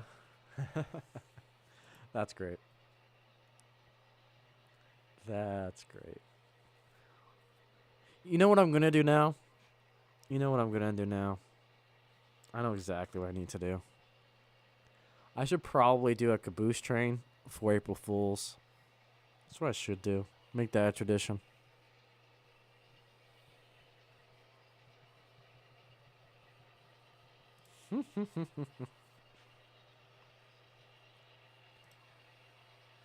The Overland Brass, or old B&O wagon tops. Oh, nice.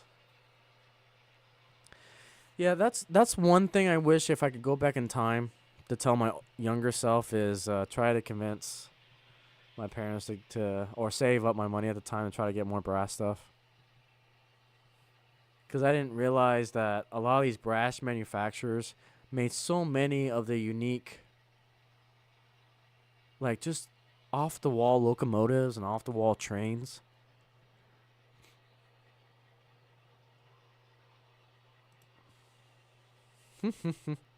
Yeah.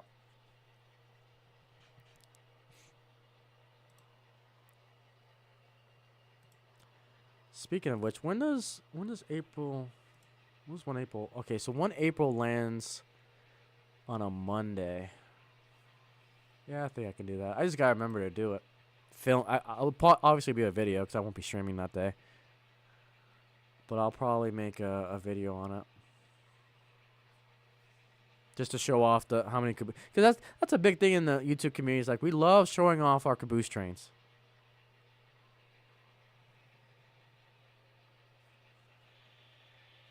So I didn't think I had an impressive collection. But I think I'm getting up there. But nothing compared to... I think the king caboose we can easily give to Papa John.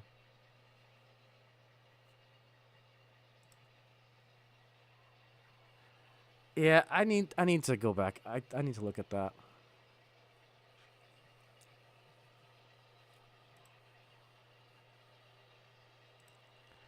So if anyone watching later, please put the comments that you want to see a caboose train on a live stream. I can do that. That's easy. That's easy. You only have to. Yeah, at least you have some. I can easily tell that a lot of stuff I've been getting lately is Mopac. Because I think I've come to the realization that if I do have a permanent layout, it's probably going to be Mopac-centric. The layout itself won't be prototypical to like Mopac. It's just a lot of the power will be Mopac, a lot of like just freight and so forth. But there'll be the occasional fantasy trains that I'll run, but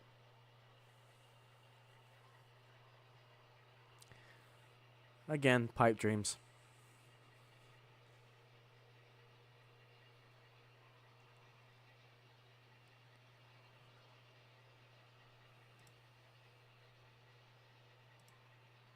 Your $2 caboose collection.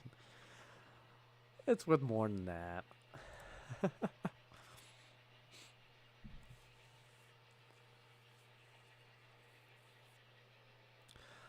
Which reminds me, Papa John, I've got more of those 3D printed coupler connectors I gotta send you. I've just been so busy. I've got like a whole bag ready for you. I just gotta get off my butt and send it to you.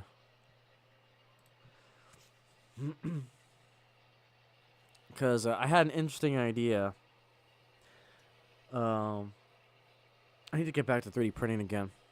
Because I had a brainstorm of an idea to make leg pockets for modulars using 3D printing. To test to see if that's even possible. I think it is. I just got to design a stupid thing. But that's something I desperately need. Because that can save me so much money.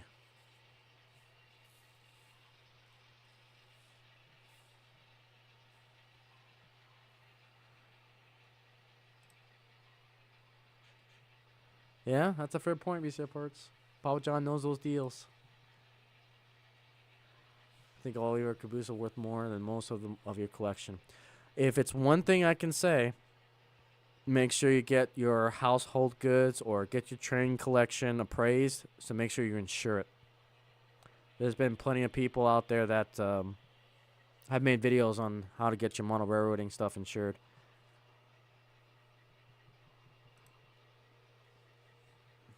No worries, Papa John, and I do appreciate it, because that's going to go perfectly with the overland train that I got. That's the overland boxcar. So, yeah, I do appreciate that.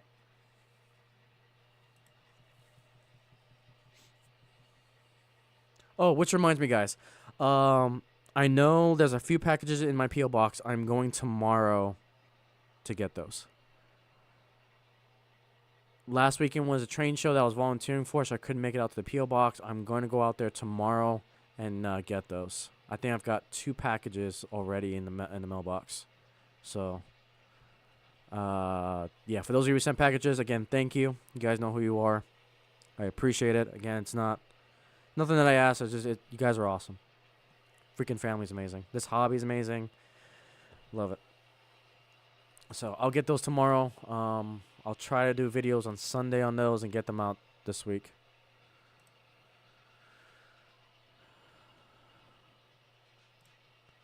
So, I'm trying to think if there's anything else I need to talk about here. Yeah, there's a reason why they always call it the world's greatest sandbox hobby. Great community. Unlimited imagination. Love it.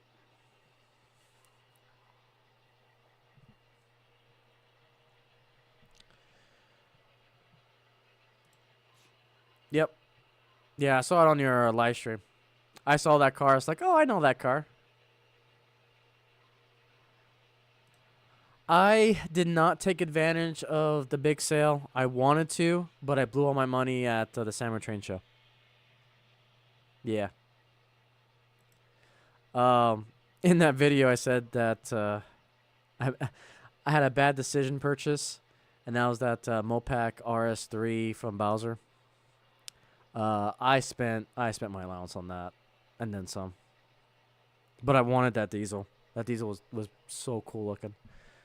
So Atherin had like a 60% off sale, like everywhere, on certain items. I don't know exactly what all was on sale. I didn't bother to look because I didn't want to be tempted.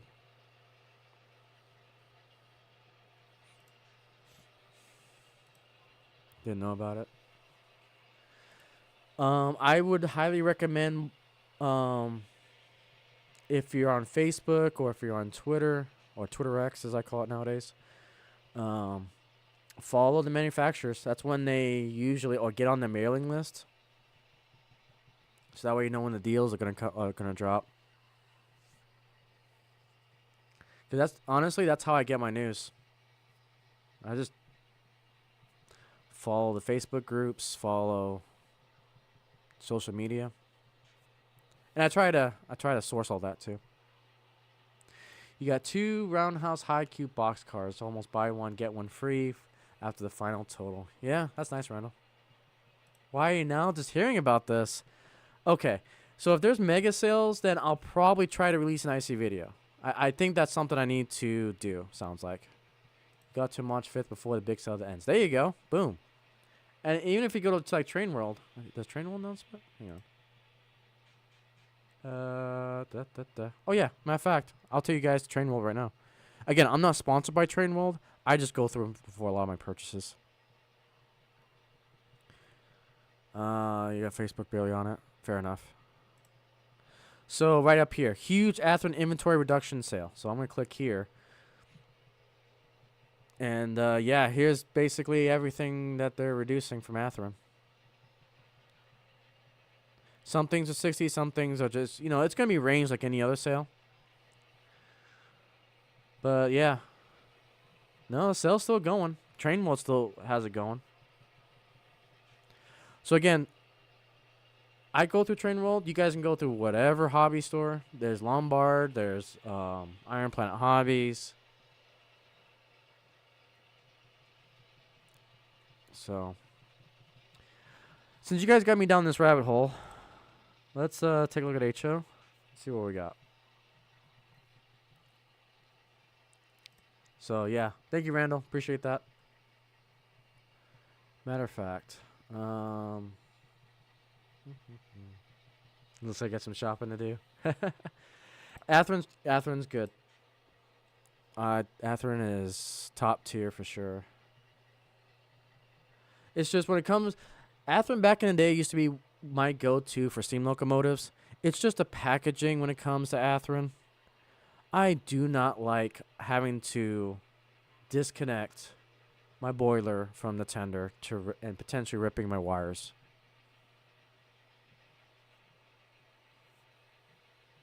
Oh, we got there's some high cubes there. Wow, there's actually it has really some good stuff here. Especially into freight cars. These are actually pretty good. Ah, crap. I was looking at these tanker cars for my, for the Grand project. And they're on sale. Crap. Yep. That could be something. You got 2 pre-orders on Train World. Nice. Okay, so just to make sure you enter rails in the coupon code at checkout.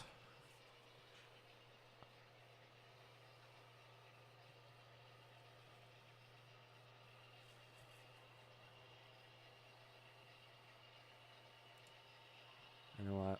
I'm gonna do this. Yeah, I think it's time. All right. How do I do this? No.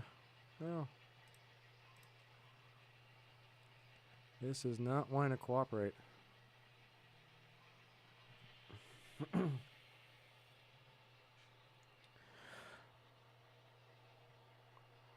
Alright, carry.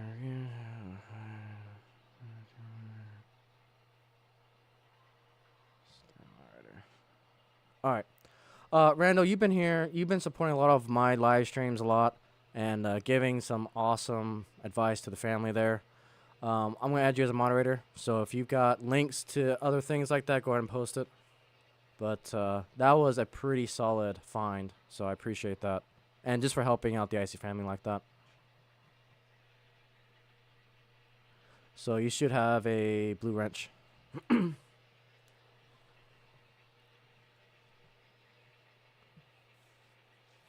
That's pretty solid.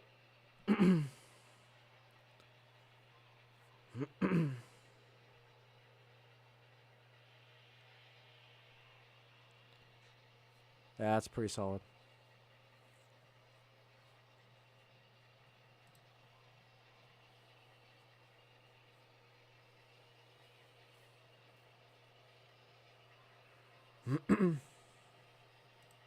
Okay. Yeah, so let's see. Yep, no problem. I appreciate the help.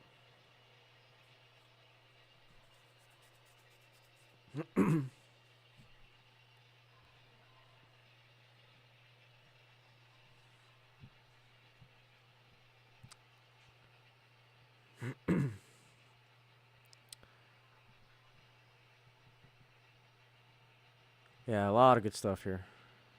And then we get into the diesel. It's like, oh boy, here we go.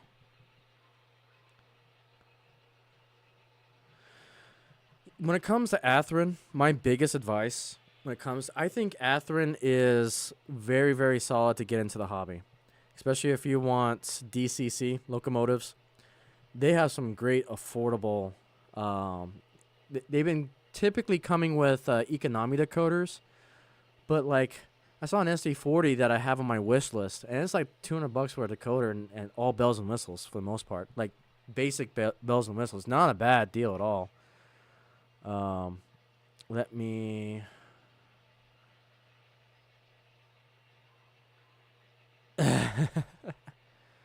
Let's see here.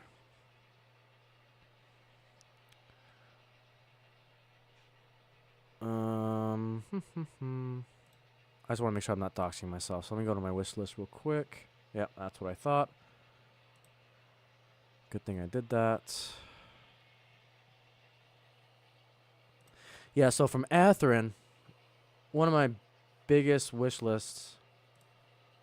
I guess I'll show you kind of the things I'm looking at.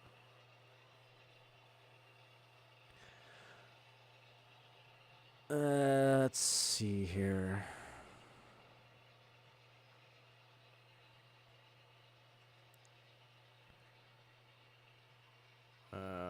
Field trip. Okay. So some things I'm looking. Obviously, I always need track. This is for the pink train for the wife and for breast cancer awareness. So it's some things I want to add there. Eventually, want to grab a second charger for the Amtrak set, but that's gonna be a little bit later. Freedom train potentially. There's the tanker car that I was just looking at. The excursion car I really want to grab because I have an idea for it. Eventually, what I would like to do is grab all of the. I want to make a YouTuber train. I'm going to eventually cut off the tops of these and put all of the YouTube HO minifigures onto these excursion cars and call it my YouTube train. So that is a project that I'm probably going to start doing sooner rather than later. Because I would love to build that. So this is the one we're talking about at Atherin. And so obviously Mopac SD40-2. I want to get a second one because I've already got one kind of parked. In fact, that was BLI. No, was it BLI or was it Atherin? That's BLI. Yeah, that's BLI. This is an Atherin. But I love the paint scheme of Mopac. These SC40s just look sharp to me with that paint scheme. And for 203, you get DCC with sound. I think it's an economy decoder that comes with it. Yeah, it's a Soundtrax economy sound, so it's a 21 pin decoder. I mean, you can't go wrong with that. I think that's such a great value. So yeah, I love Atherin. I love what they're doing. So this is still on my radar. I couldn't afford it at the time, but this continues to get pushed to the right, and I think I can probably grab one. And this is just a pipe dream. So a little sneak peek into my wish list, but for future projects.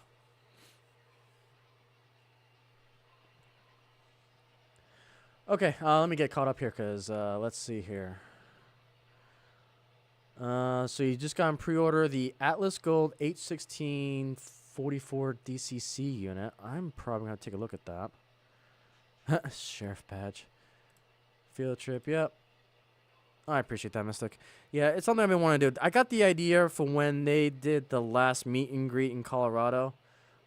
Heath with his whole 360 camera that was holding up. It's like, you know what? I should just do that in HO scale. So that's the plan. And what I'm thinking about doing too is, since we got that 4-truck Shay that's going to be coming in from BLI, I can have the 4-truck Shay. There's the idea. There's the idea. We can have the 4-truck Shay pulling that train because they kind of did that when they went on their to the Georgetown Loop. There we go. That'll be cool.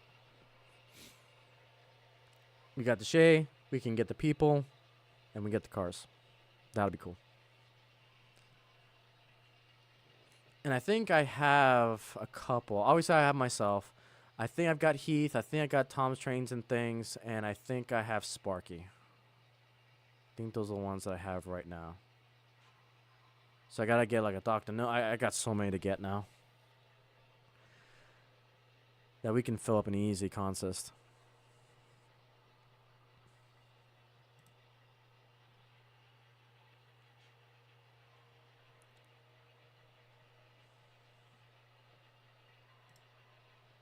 Yep.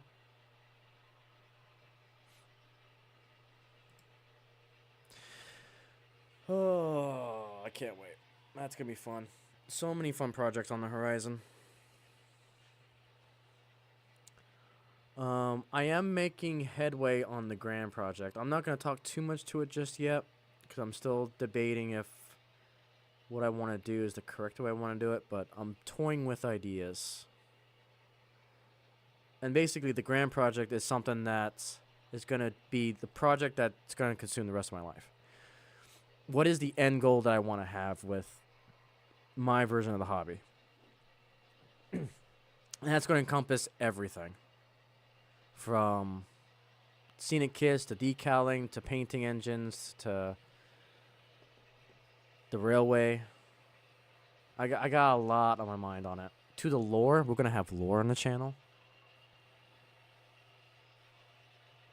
I can't wait. Got some plans. Just find a random NPC figure and make it me. I can, or NPC, I can make that happen.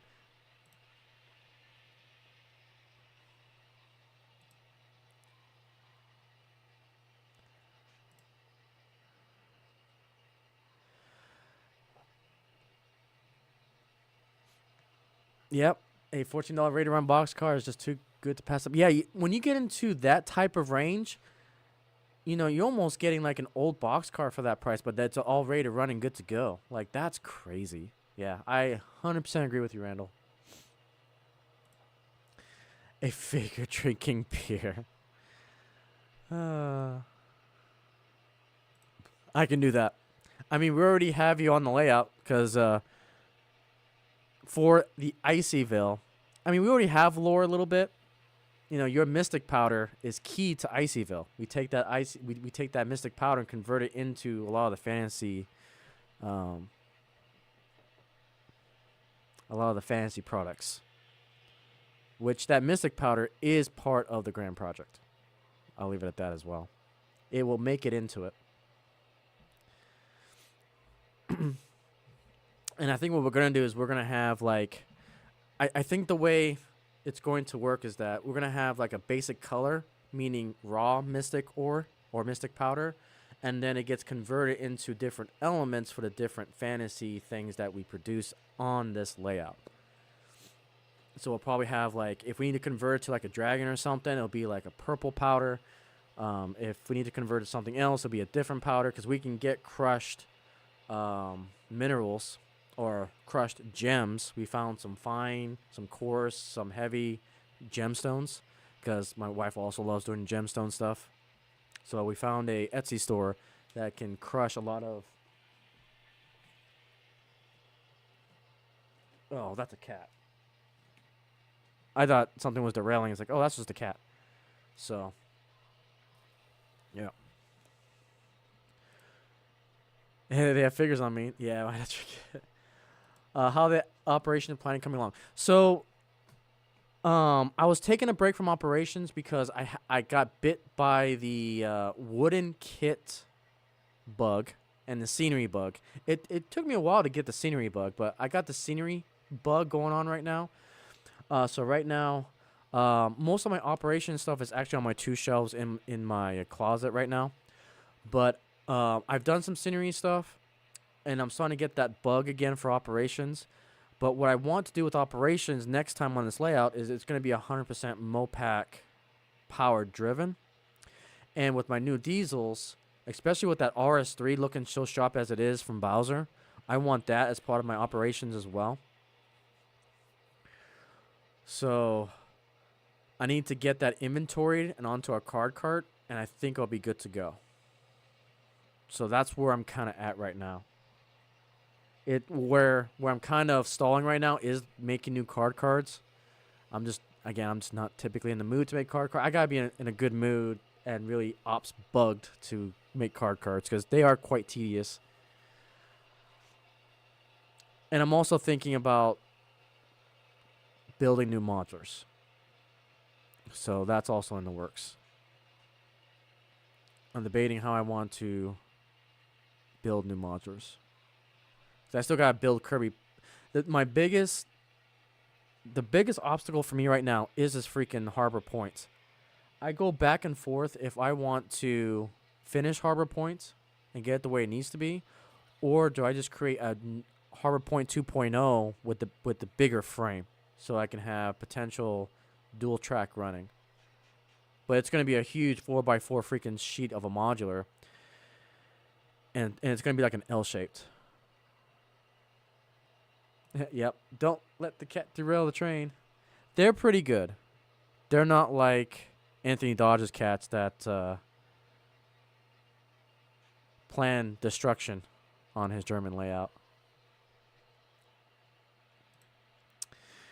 You must argue you found a wild piece while in Lincoln, Nebraska.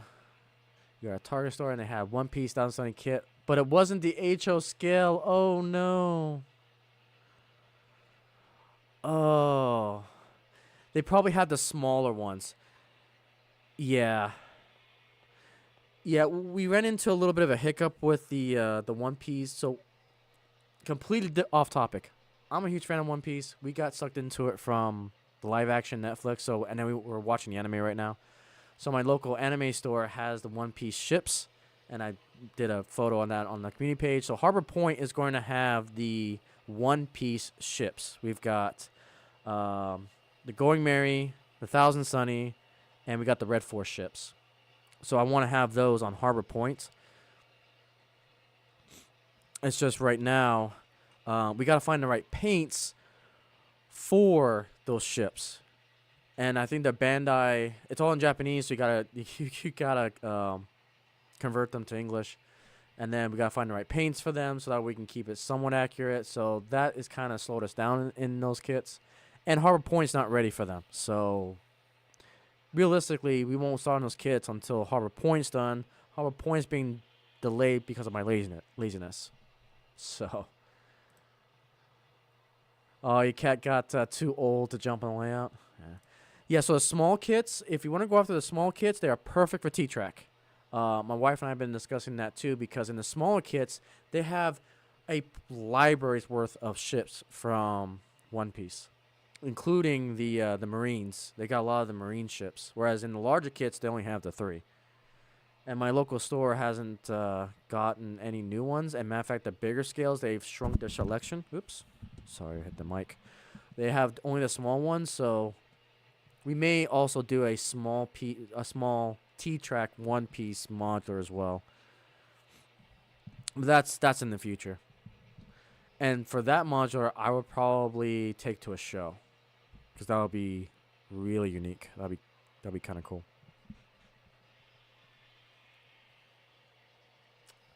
Hi, Sarah. It's not often you're up here.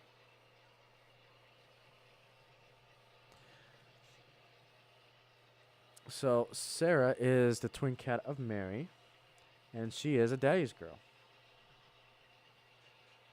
100% a daddy's girl. All right, Mystic, take it easy, good sir. Thank you so much for hanging, having a beer with us. Cheers, good sir. And I'll see you around the interwebs of the YouTubes. Yeah, I know it's getting late for you guys on the East Coast. I know it's 11 o'clock over there.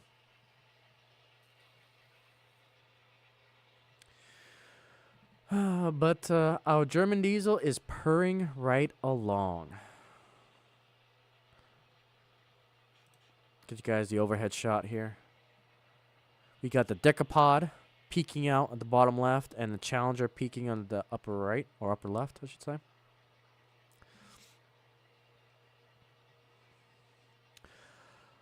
So in my last Under the Shell video, I installed the Keep Alive on the 844 Blue Nami. I ran it at the Samurai layout, and I am pleased to report that it has solved all of my problems on the Samurai layout. So I've got, I'm going to be taking some footage of it next Thursday and Sunday. But I did release one short on the 844 with the California Zephyr, and that train has so much sentimental value. That 844 that was in that short, the one that I converted to a Blue Nami, that one's very special to me because that 844 my father bought for me back in the Ogden Station, Ogden Union Pacific Station, back when I was young. And we bought that for like $250. And we thought it was DC. And then when I opened it up to install a DCC decoder, it was actually DCC ready. And when I saw that, it's like, oh, time to put a Blue Nami in it. So that 844 is about 20 years old. It's a 20-year-old Atherin Genesis that was DCC ready. Actually, yeah, it was about 20 years old. And the fact that, you know, the California Zephyr I got with my father. Funny story about the California Zephyr. There was a hobby store going out of business in Denver, Colorado. Not Caboose Hobbies, it was a different one. And we were going through like the whole store, and then there was this little container that had BLI cars. So it caught my eye, and then when I was going through it, because I kind of knew what I was looking for at the time. And then I showed my father these BLI California Zephyrs, because we wanted these. These were beautiful cars. They were marked down for $25 a piece. When we saw that price, we bought as many as we could. It was fantastic. And so finally got some other parts to finish the Zephyr. And to see the 844 with the California Zephyr train was such a special thing. Because that is the definition of model railroading for me, because that's what my father got me into it. And it was such amazing to see that running again. And normally I ran that train on a DC layout, and that train itself, the 844 with the California Zephyr, I haven't run that train since.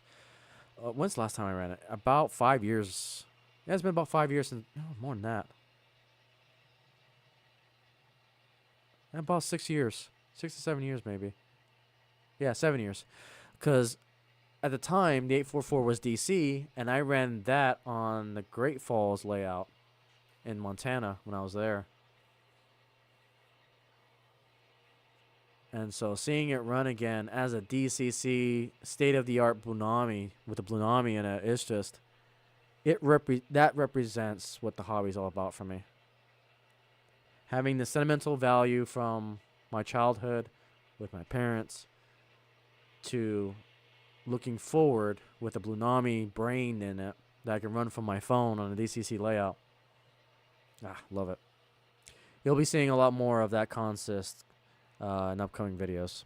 I gotta film the 360 for it. Gotta film the camera trains for it. There'll be a lot more shorts on it. Let's go to the channel. I can show you guys it. Yeah, this one. Field trip. Quick field trip. So yeah, this is the 844 with the Blunami, and then those California Zephyrs. Just seeing it now, it holds such a sentimental value for me. Like this train is priceless for me.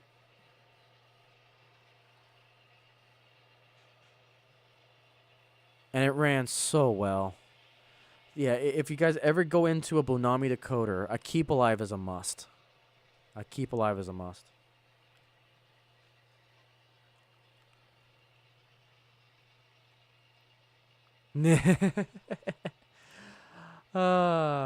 Yep, field trip. So what I automatically need to know, I know what my next emote's gonna be. It's gonna be a field trip emote. I think, what do you guys want that emote to look like? I'm thinking maybe a dragon on a train for like field trip, maybe dragon on a bus if you guys want that. Let me know your thoughts on it, and then I'll go contact my artist to make one. We do need a field trip emote when we get partnered. That's gonna be a thing.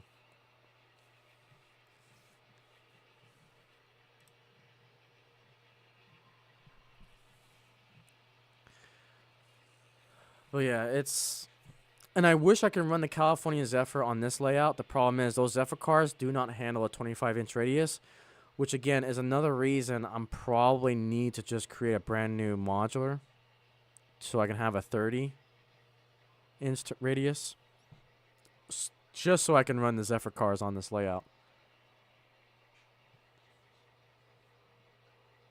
Or what I may end up doing is just do a point-to-point and go from there. Yeah, the yellow school buses.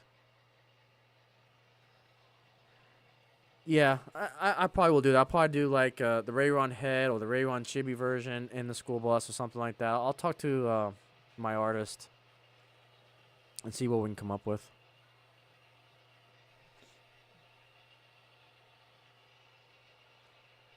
I appreciate that, Randall. Yeah, it's a lot of sentimental value. Like these cars are, man, they're about 20 years old as well. Got those when I was very young in California or in Colorado. That 844 we got, like I said, at the Ogden Union Station train show. I think it was Caboose Man 121 or Caboose 121. He does a lot of the train shows in Utah. So you can catch the train show in Ogden, Utah. And the same with Toyman Television. They do a lot of train shows in Utah. Those two channels I kind of watch religiously just because it's home for me. Especially when they're rail fanning, like the UTA Frontrunner and all that. Like, I have a special place in my heart for those two channels just because that's where I grew up. That's my home rails, essentially.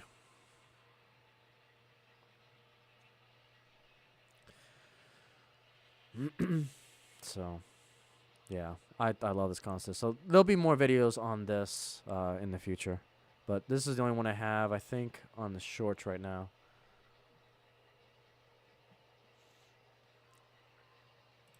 Yeah, and there's nothing wrong with that.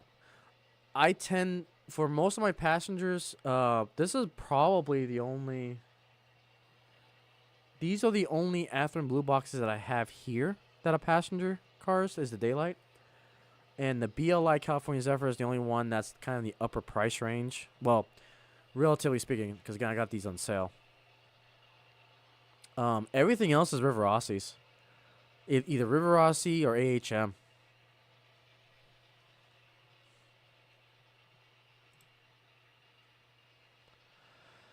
Yeah, I love my River Rossi coaches. I've got a plethora of them now. Like, I got UP, I got SP, I've got the American Oriental Express passenger train. A good chunk of my Missouri Pacific is River Rossi. Yeah, I collect River Rossi coaches within the Union Pacific tree. And some outliers. But anytime I get the opportunity, I buy it. Oh, yeah, the old Bachmann heavyweights. Again, I'm not necessarily a fan of heavyweight 6-axles. It causes me problems a lot.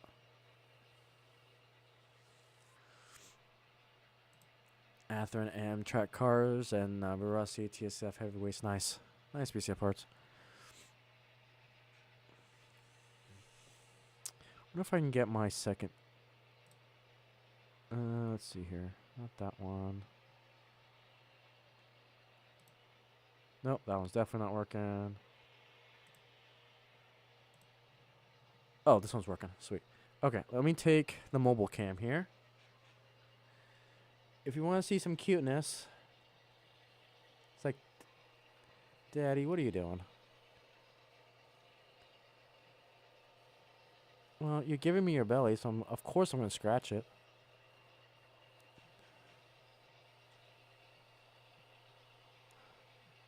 She's just melting. This is why she's a daddy's girl. Kawaii.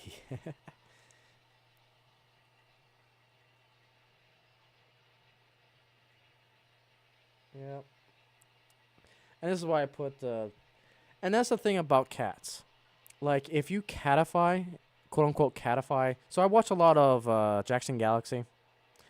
Jackson Galaxy was kind of the reason why we got these two cats. Well, now we got three. But if you have a space for them within the space that you enjoy, they'll stay off the layout. And that's why I decided to put this blanket on here, is because they get basically a nice area to look over. So really, they just come on this table, and they love laying over here. So they have a dedicated spot in the train room, and as long as they have that dedicated spot, they won't interfere with the trains at all. So that's the big thing about it when it comes to cats and trains. Always have a spot for them within the train room. So yeah, if you have animals, if you have cats, catify your train layout. Have like cat trees, have cat shelves, have like a dedicated spot next to you. So, and we even have litter boxes up here, so they know that that's their spot. So okay, she wants to bathe herself. We'll give her a little bit of privacy.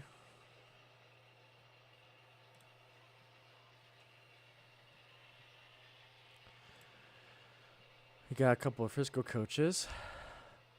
Yeah, I didn't realize MKD and Frisco had like the same paint scheme. That was quite interesting.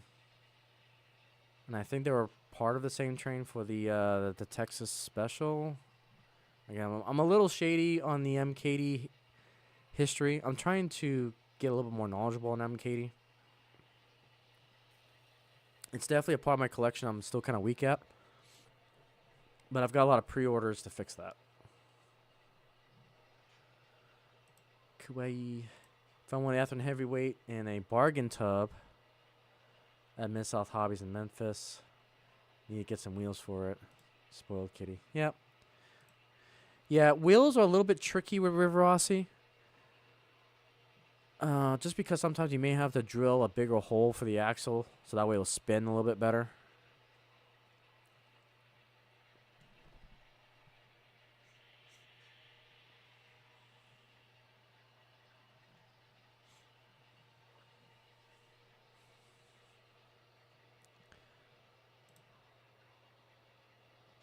All good, Kyle. All good. Hello, Timothy. Welcome back. How are you? So we're also trying to find a way to get T-Track in this room, because I kind of want to start showcasing a little bit of the T-Track end scale. I'm still trying to figure out how to do it, because right now T-Track is kind of on pause as well, just because we've got so much other stuff going on. I'm trying to clean out some rooms, so I'm just trying to figure out where to put it in this room if I can, but nothing solid yet.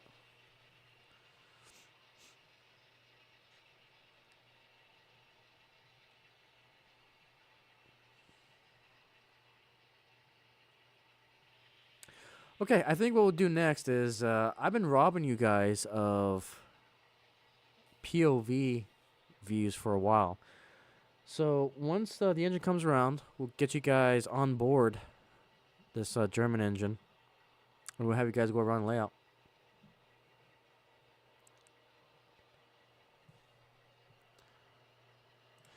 Yeah, I started with the very cheap Walther's Phase 3 paint scheme coaches. That's what I have. That's what I started with, and I'll eventually add weight and detail and all that. And I actually got Phase 4 Dyna car for stupidly cheap. It was like $20, but it had metal wheels. It was lighting up. It was like a $60, $70 car that I got for $20. Absolutely insane. And I actually run that with my Amtrak consist. I'm quite content with mine. I just want to get another charger, I think. The Bachmann chargers are really nice. Okay, so what I'm going to do is we'll get you guys on board. And then we'll switch the angle here. And then we'll go from there.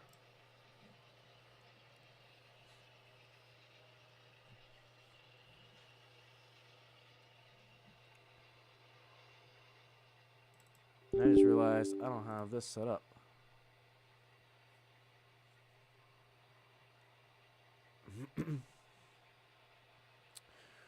Alright, let's do this. Let's do this.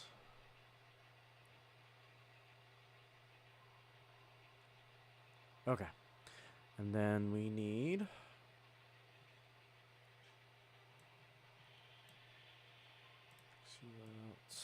back you up. And then we'll get 2 mobile cameras. Okay. So, let's do some mini ops here. And I'll get you guys on board.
right, and there we have it.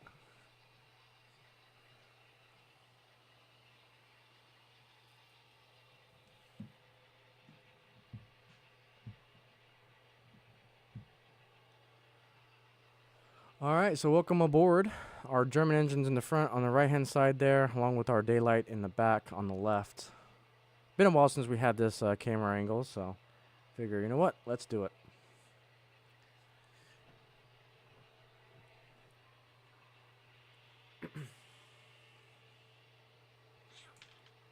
Yes. Can I help you? Do you want some more attention?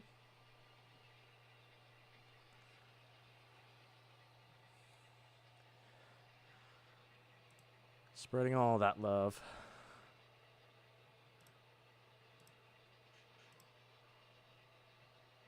Do an update one later. Nice.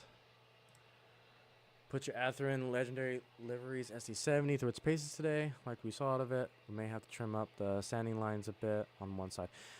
I have to do that for my scale trains. Yeah, the sanding lines on scale trains they're nice, but a pain. I tend to cut them off. I know typical modelers would cringe a little bit, but I cut them off because I prefer functionality over details. And it looks like you had to trim yours on your bush unit. Interesting, Kyle. Very interesting.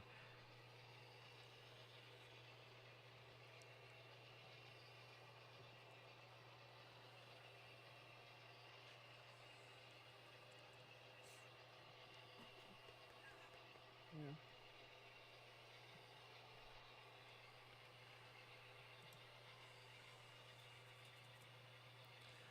All right, let's go to single camera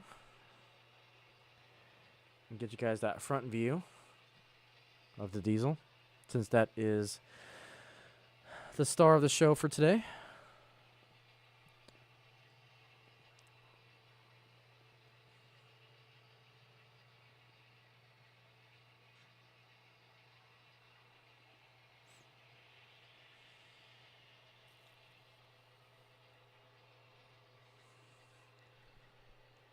All right, put a little bit of background music. You guys probably won't be able to hear music, but I'll hit on my end. All the Mopaks on the left here. And then we got that random decapod. And then the UP Challenger just chilling there too. I can't remember why I have the Challenger out. Why did I have that Challenger out?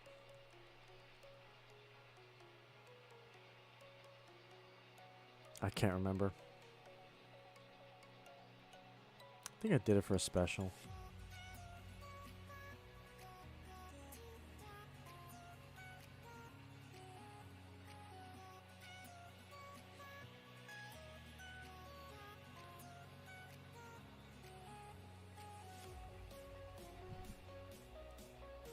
Yep, which reminds me, I gotta get my Memorial Day train together. I gotta figure what Oh, you guys hear it? Okay, cool. I'll lower it just a tad. Yeah, I don't mind if you guys can hear it. I just don't want it to be overpowering.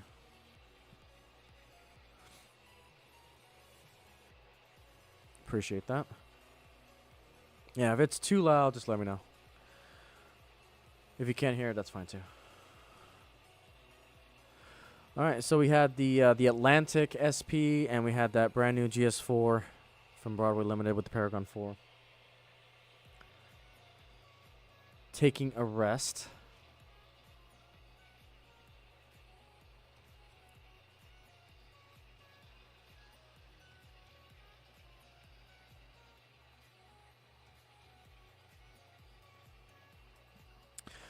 Also, a reminder. It is the second Friday of the month because it's perfect. Awesome. So with the first landing today, excuse me, the first landing today, the second Friday is next week, which means the next live stream is going to be on Tuesday, 7 p.m. U.S. Central Time for Boxcar Buccaneers. And there will not be a live stream next Friday. And if you guys are new to the channel, Boxcar Buccaneers is inspired by all the other podcasts out there, like Sidetrack Sunday, Off the Rails Monday, On Track Tuesday, and so forth. Right now, it's only once a month because there's really no other streamers that want to take it on that time slot for the other days that I don't stream. So we have like 4 to 5 open slots. If you want to stream that time with Boxcar Buccaneers, let me know. But I figure, you know what, it'll be a good opportunity to, it's something that we can do once a month. And if someone else wants to be part of, you know, a crew type of thing, like all the other podcastees, then we can potentially do something like that. So it's my attempt to try to stream at least once a week. And since Heath moved off that time slot to Wednesday, I know Atherin still streams that time. Okay. I mean, it happens. It's YouTube. We're going to stream over each other.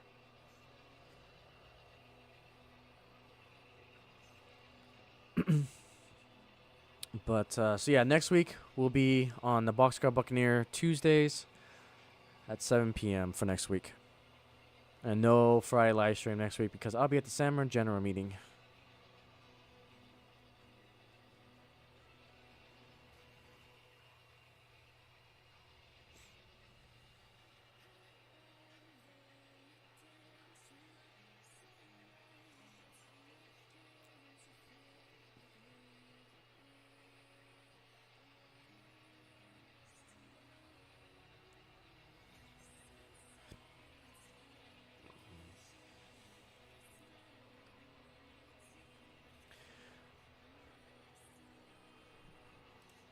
Oh, no worries. No, it's just it's an open invitation if anyone wants to be a part of things.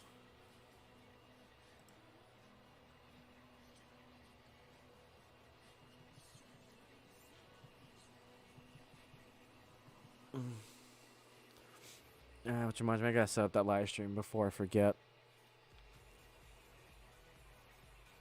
Yeah, and basically, it's a very condensed version of my normal live streams. Basically, we'll do what we call hot starts, meaning that the train will already be in motion. I will talk about news fairly quickly, and then we'll go from there. Awesome. I cannot wait, Kyle.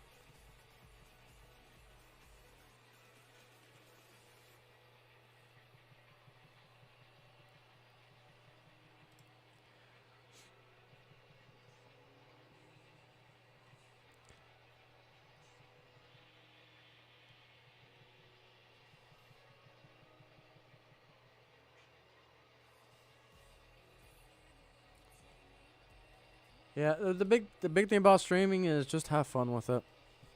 Find a time that works best for you. Find the things that you enjoy in the hobby and just do it. Don't worry about frame rates or things like that. Just start so you can figure out where to work out your kinks and people can provide feedback and they'll still come out and chill.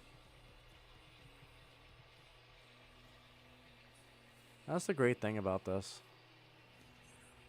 My main, like I said, this time slot is usually my main because I don't have too much going on Friday evenings. So it works best for me. Besides the second Friday of the month.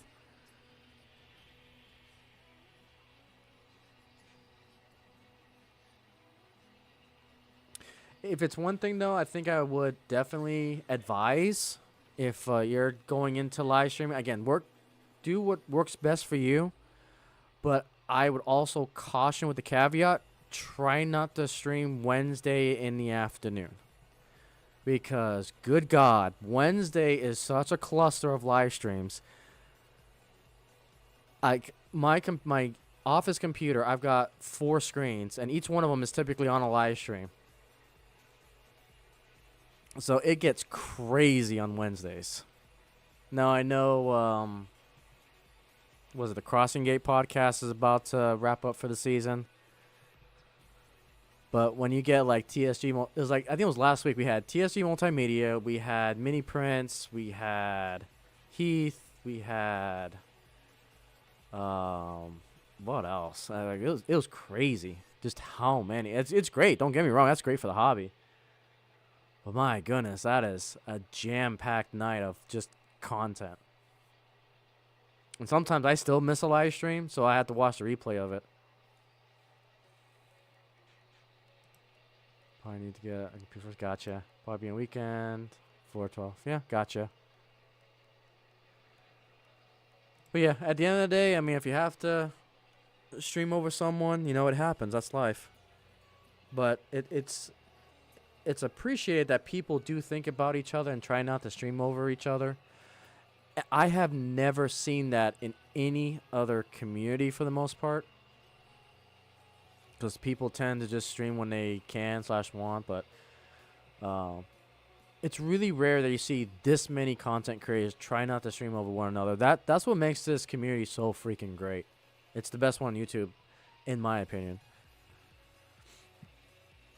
That we try to share the airways, which is crazy. It's crazy to think about that we're trying to do that. It's awesome. And that we promote each other, and I'm grateful. Because the hobby, like I've always stated, the hobby is just too big for one person to try to capture it all. Just too big. So this is how I try to capture it.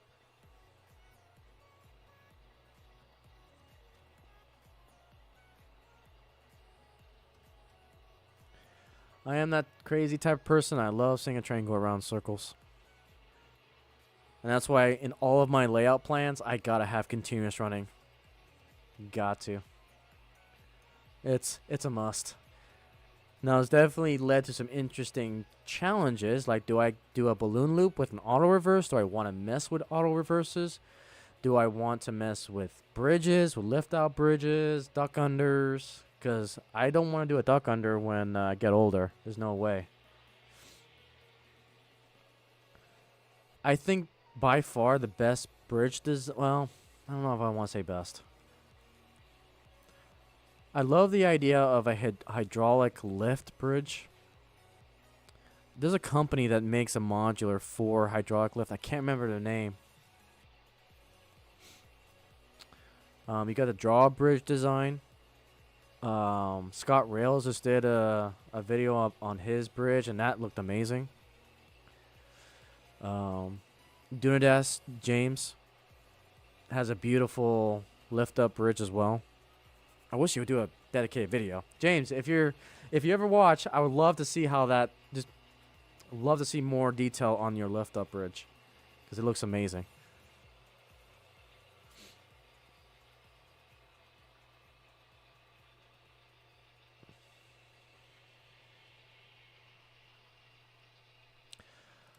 Yeah, and that's fantastic. I had my roots on the floor from Bachman as well.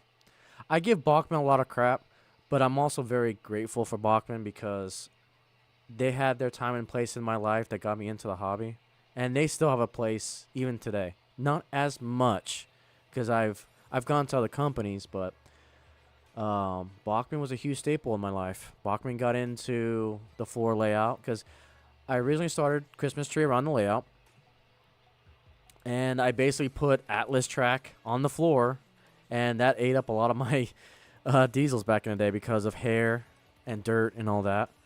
And I still remember to the day. And I did a whole video on this last year from the National Model Railroad Month of how I started into the hobby.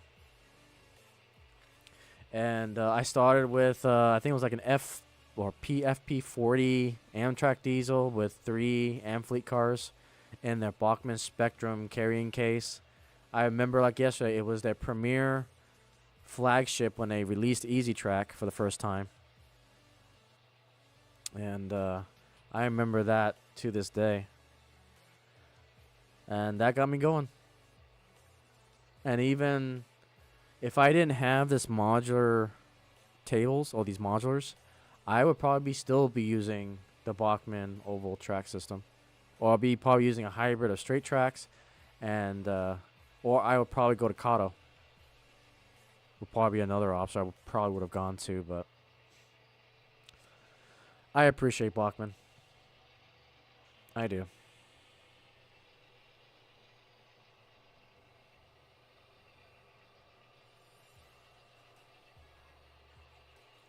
That easy track system just gets a lot of people a layout fairly quickly.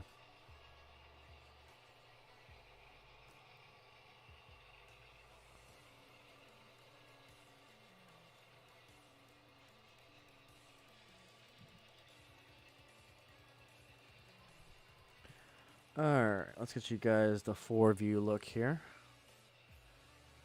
We got the BCF camera on the bottom right, and we got the bottom left-hand camera. Come on, why are you not? You gonna act up on me? We gonna do this?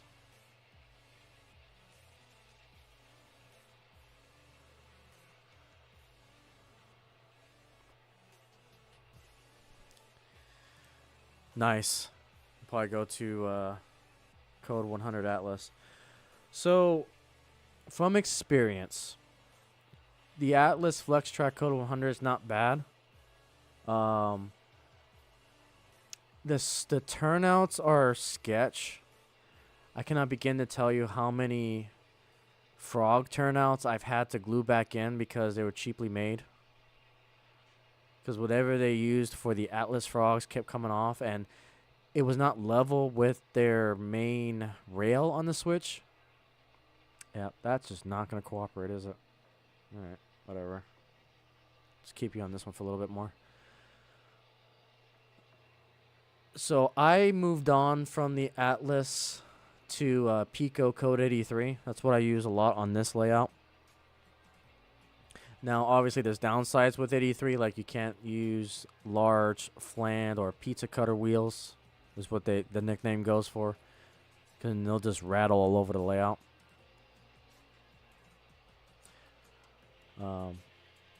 So, yeah.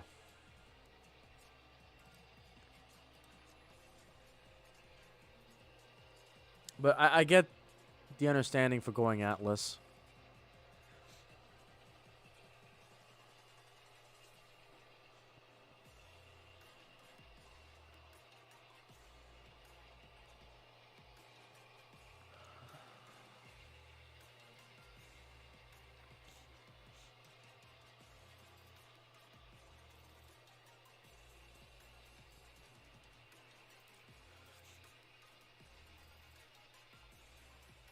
But I'll still give the same advice I give everyone else. It's like, whatever track you use, just stick with it all the way through.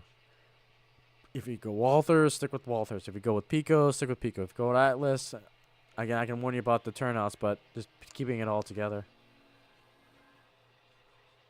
You only use them for a short time, yeah. It's the longevity that I get concerned about. But if you're having success with Atlas, stick with Atlas. Just keep it consistent and uniform. That is one of the best ways to avoid derailments and all sorts of things.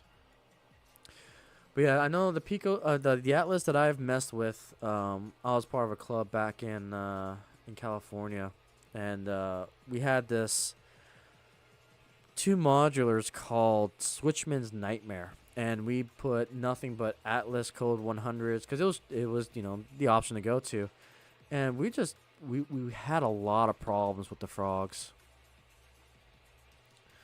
especially when we're trying to use tortoise switch machines.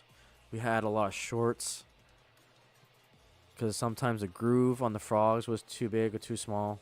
So,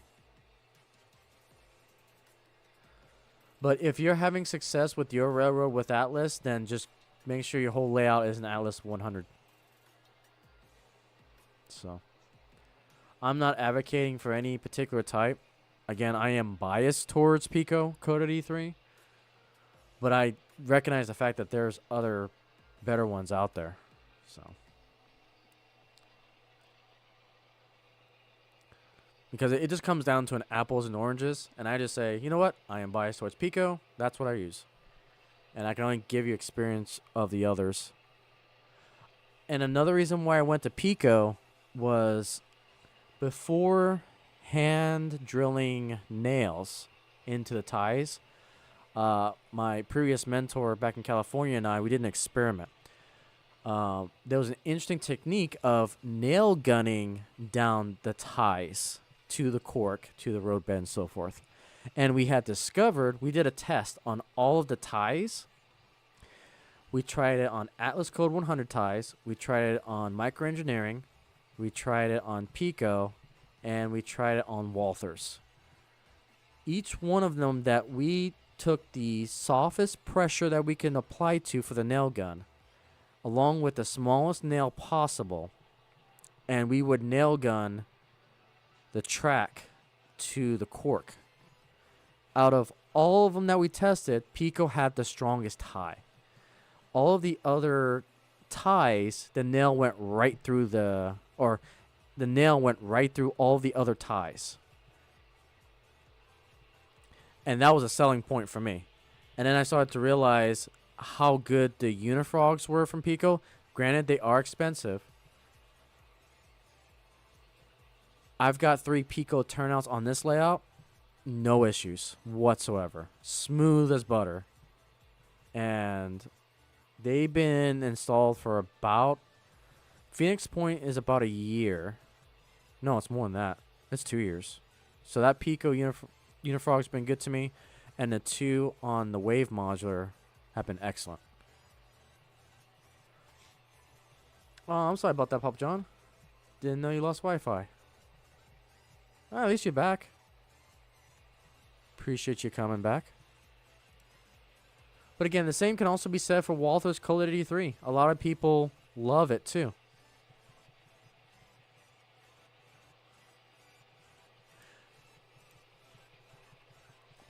Yeah.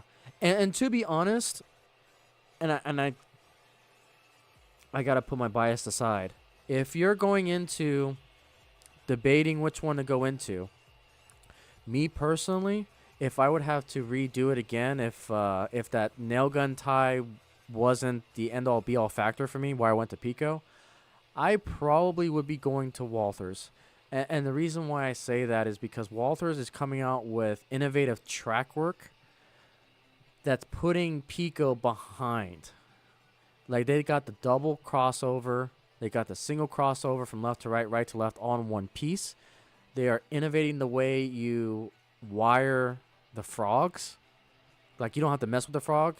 You just have... it's a unifrog type of technology, but the way you wire it is not from the frog itself. It's actually from a bar off to the side.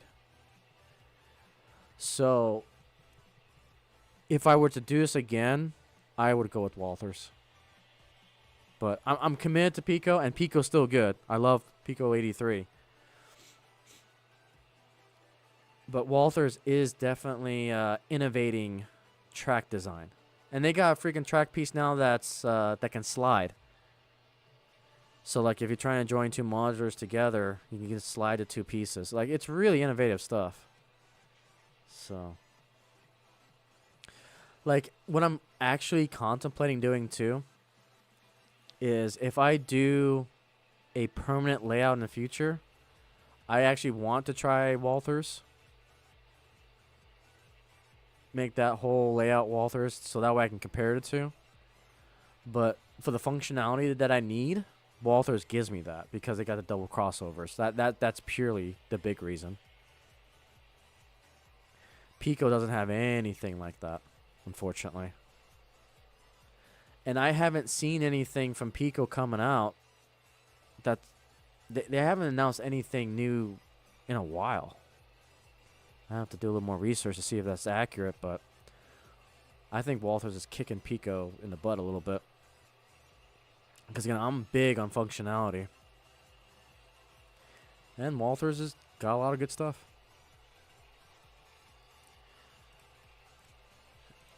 Yeah, they are. The easy track turnouts are becoming expensive. And they say they can be DCC friendly, but I question that as well.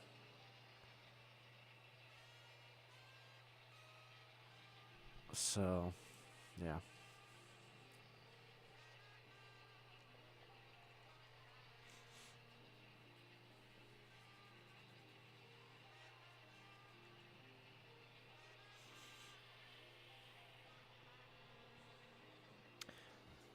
Is this wanting to cooperate?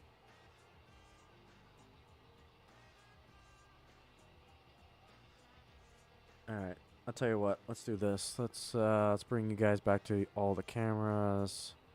And I can bring the phone camera in. There we go. And we have a little bit of rail fanning.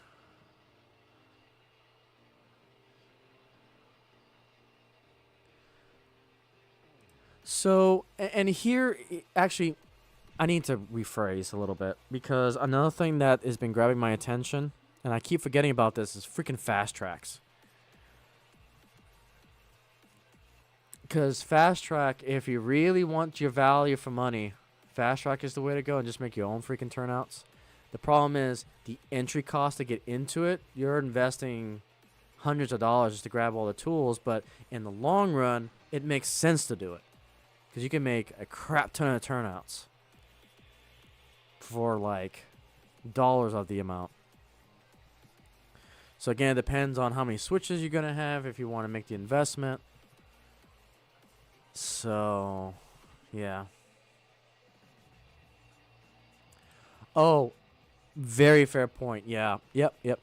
Nope, you're right. Exactly. It fits your needs. So, yeah, of course you need 100 for brass models. Yep. Very solid point. Then, yeah, I would stay code 100, and I'll probably stay code 100 if you go to Walthers. Because the Walthers, I think, has code. I don't know how big. See, that's the problem, too, with Walthers. I think all their specialty crossovers, I think, is all code 83. I would have to do a little more research to see if that's true.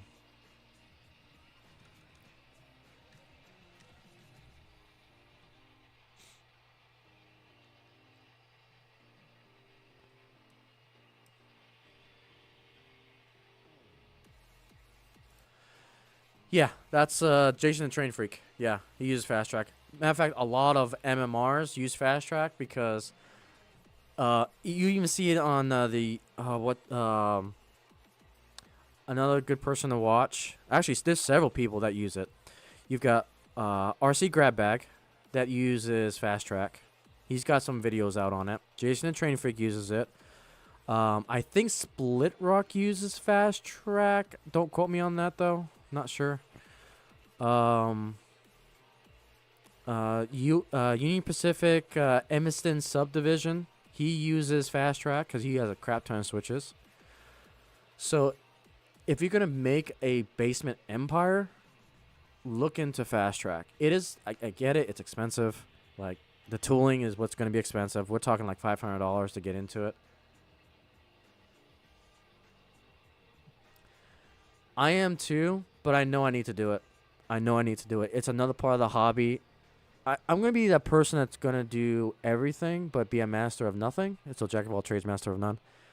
So I want to learn everything about this hobby as I can. So I'm diving into the scenery now. You guys are not seeing that right now because the video that I'm making to kick off the scenery is taking months to get done because of just sidetrack other things. I'm working on a mega project right now that involves scenery.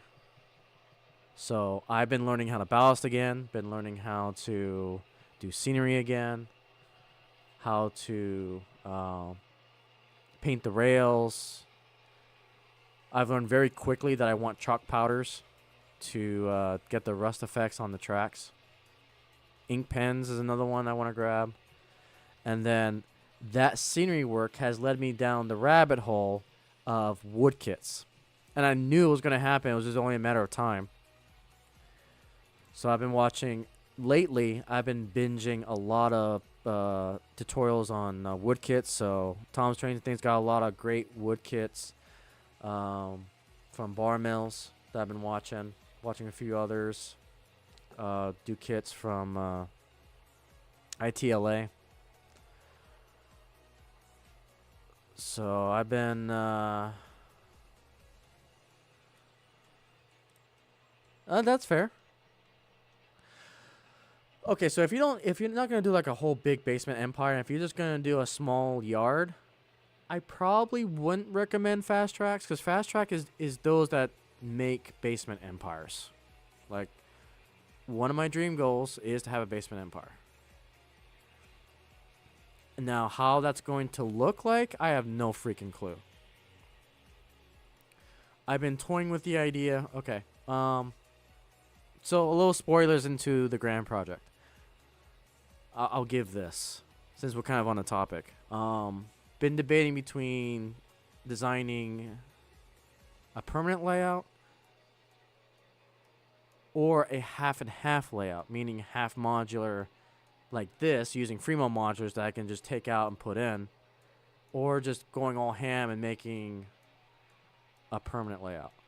Obviously, I don't have the space, no time, so what I'm doing is I'm experimenting with taking the layout of my garage and dreaming an empire in it. And that's going to be a future AnyRail series. So I've been toying with a lot of ideas, from a three-layer layout with either just using dedicated inclines, using helixes. So I've been doing a lot of research on helixes lately, to elevators, to going crazy and trying to use things like a drywall riser that you normally use to put drywall on ceilings, to using that as the elevator for trains. I've been going ham with it. So, kind of contemplating what I want to do.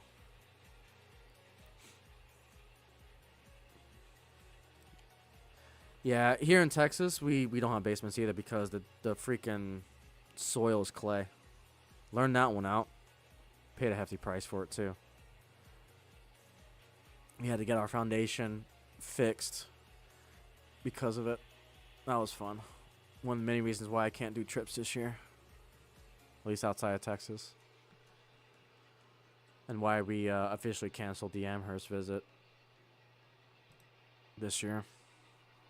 Oh, now I have the superintendent. Hi, Mary. I thought you were Sarah.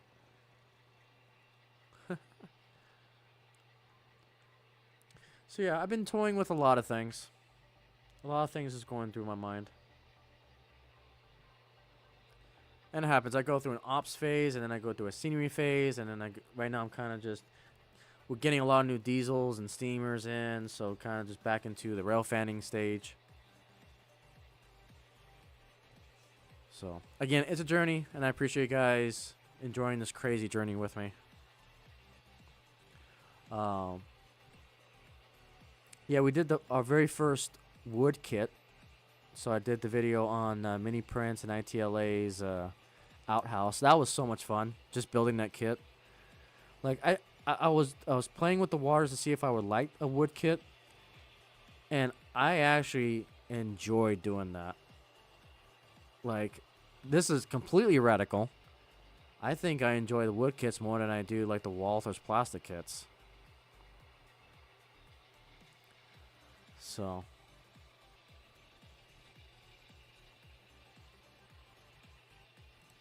I'm sorry to hear that. Yeah, it's on your front porch, not exactly optimal operating conditions. Yeah, I get you.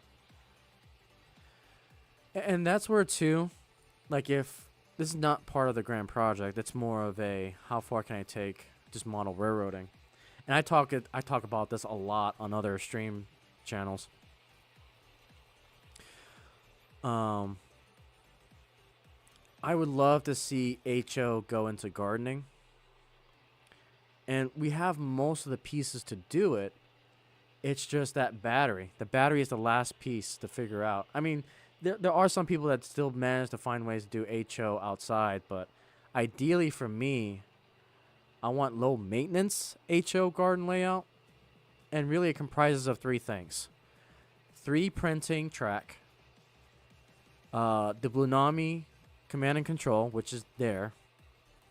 And then the battery. The battery is the part of the technology in that dream that hasn't matured enough. I mean, we can make battery dead rail HO now. It's just, it's cumbersome right now to do it. The technology still is in infancy. You probably need the engine, locomotive, plus an additional support card to put all the battery wiring from it. which I have debated doing, but I don't want to go down that rabbit hole yet. Because ideally, you just need enough voltage to, what is it, like 13 volts, 14 volts? I gotta look at it again. But you can make a battery do it. It's just then, what methods do you go to recharging the battery? Do you replace the battery? So, that's like the last piece of the puzzle.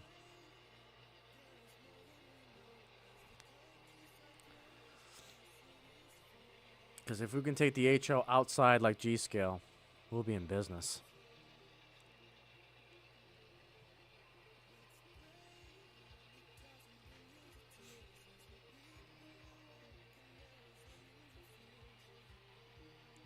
And then I would also have to test the weatherproofing of resin. Because that's the other unknown I don't know. If you 3D print the tracks, is it susceptible to warping from the sun? Obviously, I think it is. So then that's when a lot more experiments have to come into play. How would you weatherproof resin that doesn't affect the gears and the locomotive? So again, just a lot of little things in my head. Just been thinking about.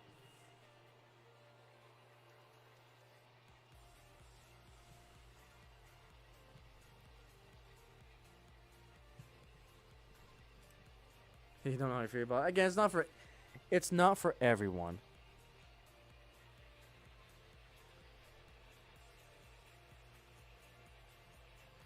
So you dream in from house to garage. Nice.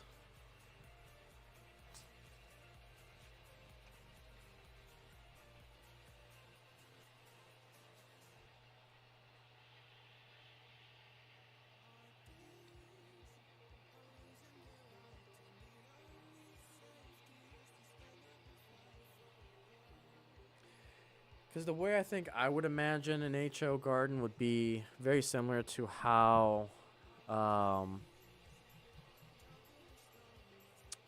Toyman Television is doing their G-Scale.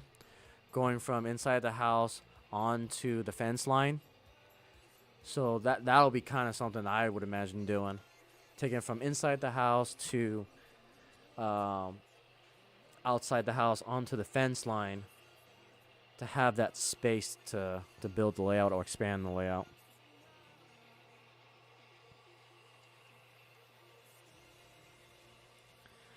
Now, there's still a lot of questions, like how the heck will you 3D print a turnout? Yeah, that's definitely an interesting obstacle to deal with. So, yep. And if it works, it works.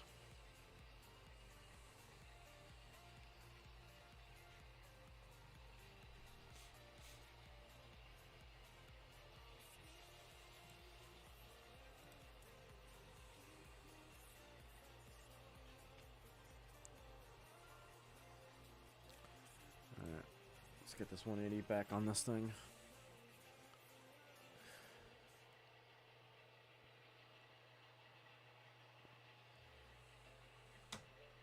Yeah.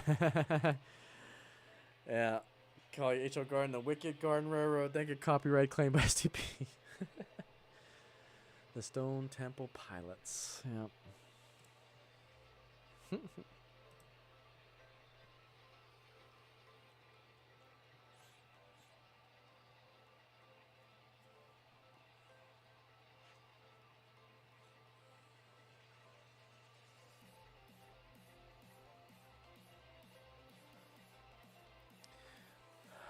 But yeah, a lot of projects on the horizon.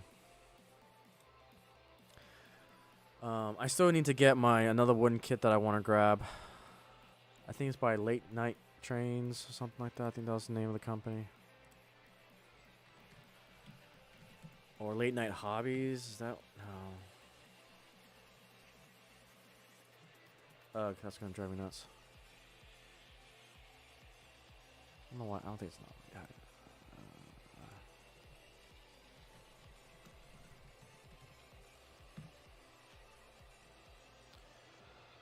Okay, let me see if I can find this, because this is going to bug me. Now I'm not going to be able to find it. I should have saved that post.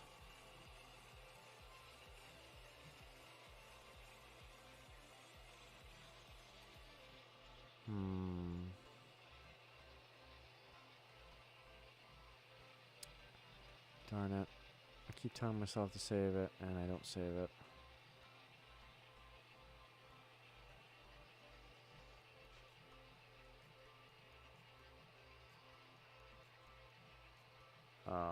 It's gonna drive me nuts.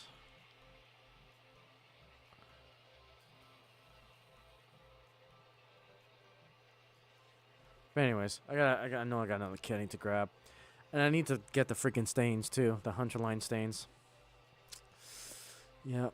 And go down that rabbit hole.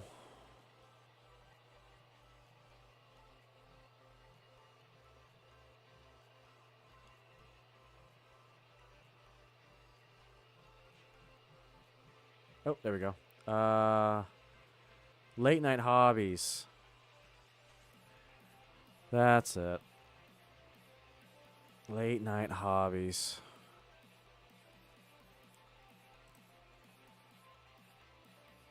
Yep. Probably the last field trip of the night.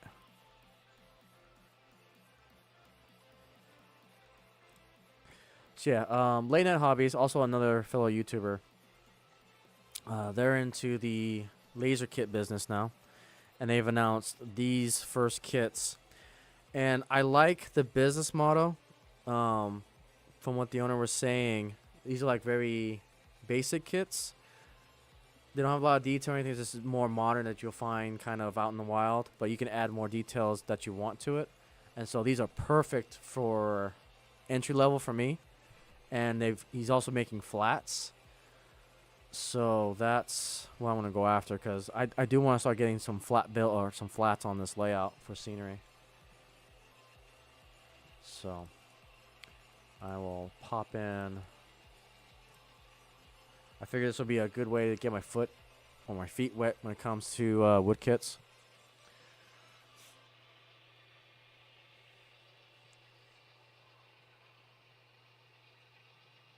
You always wanted to do the HSK version of the Logan Train from Demon Slayer.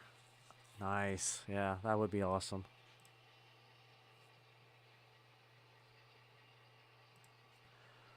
So yeah, I keep forgetting to order this. I need to order it.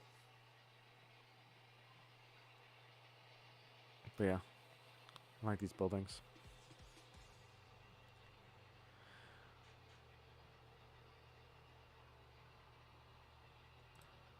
So yeah, that's the crazy world of Iceyville right now. And I've actually got the outhouse on the layout, but it's so small you guys can't see it on any other cameras.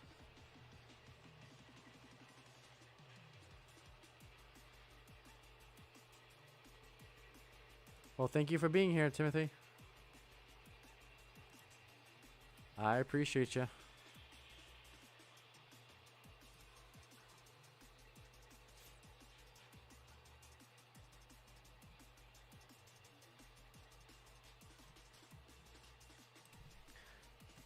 Now you got me curious about the Code 100 from authors. Let's see here.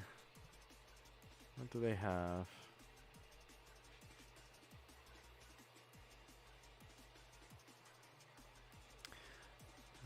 Do they have double crossovers?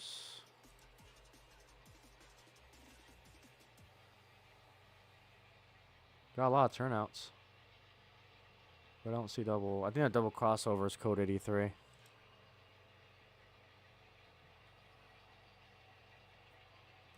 You got doors on Yahoo. What?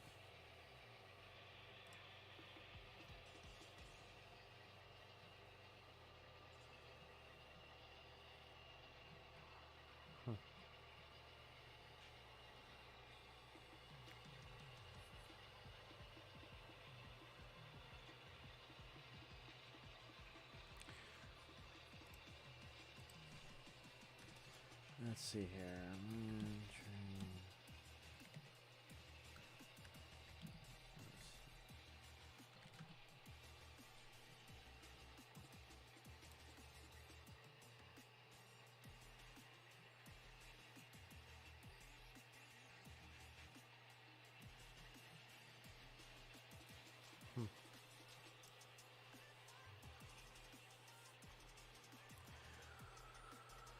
Okay, so I think what we're gonna do, guys, we'll give the engineer the yellow lights.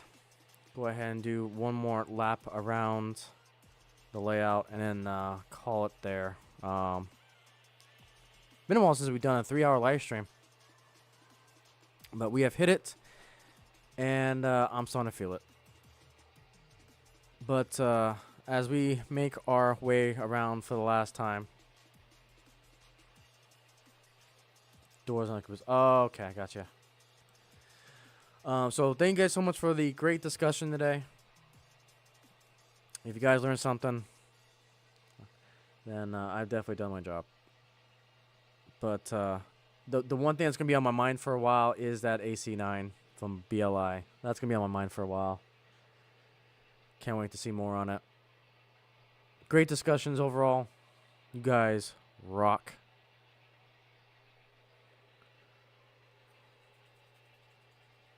So obviously more videos throughout the week. Hopefully we get some more under the shell videos. Probably push myself to get some scenery stuff done, so you guys can see what that mega project is going to be all about.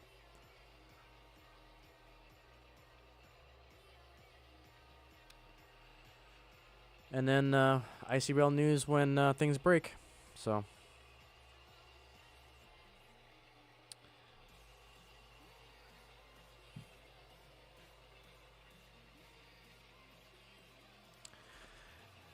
again, thank you everyone. Those who are lurking, those who will watch this on the replay, thank you so much for watching.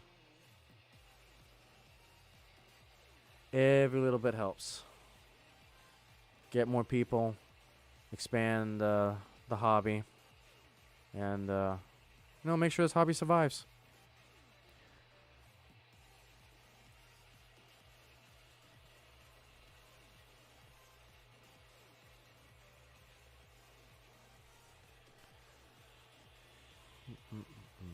All right, engineers coming up to that red light.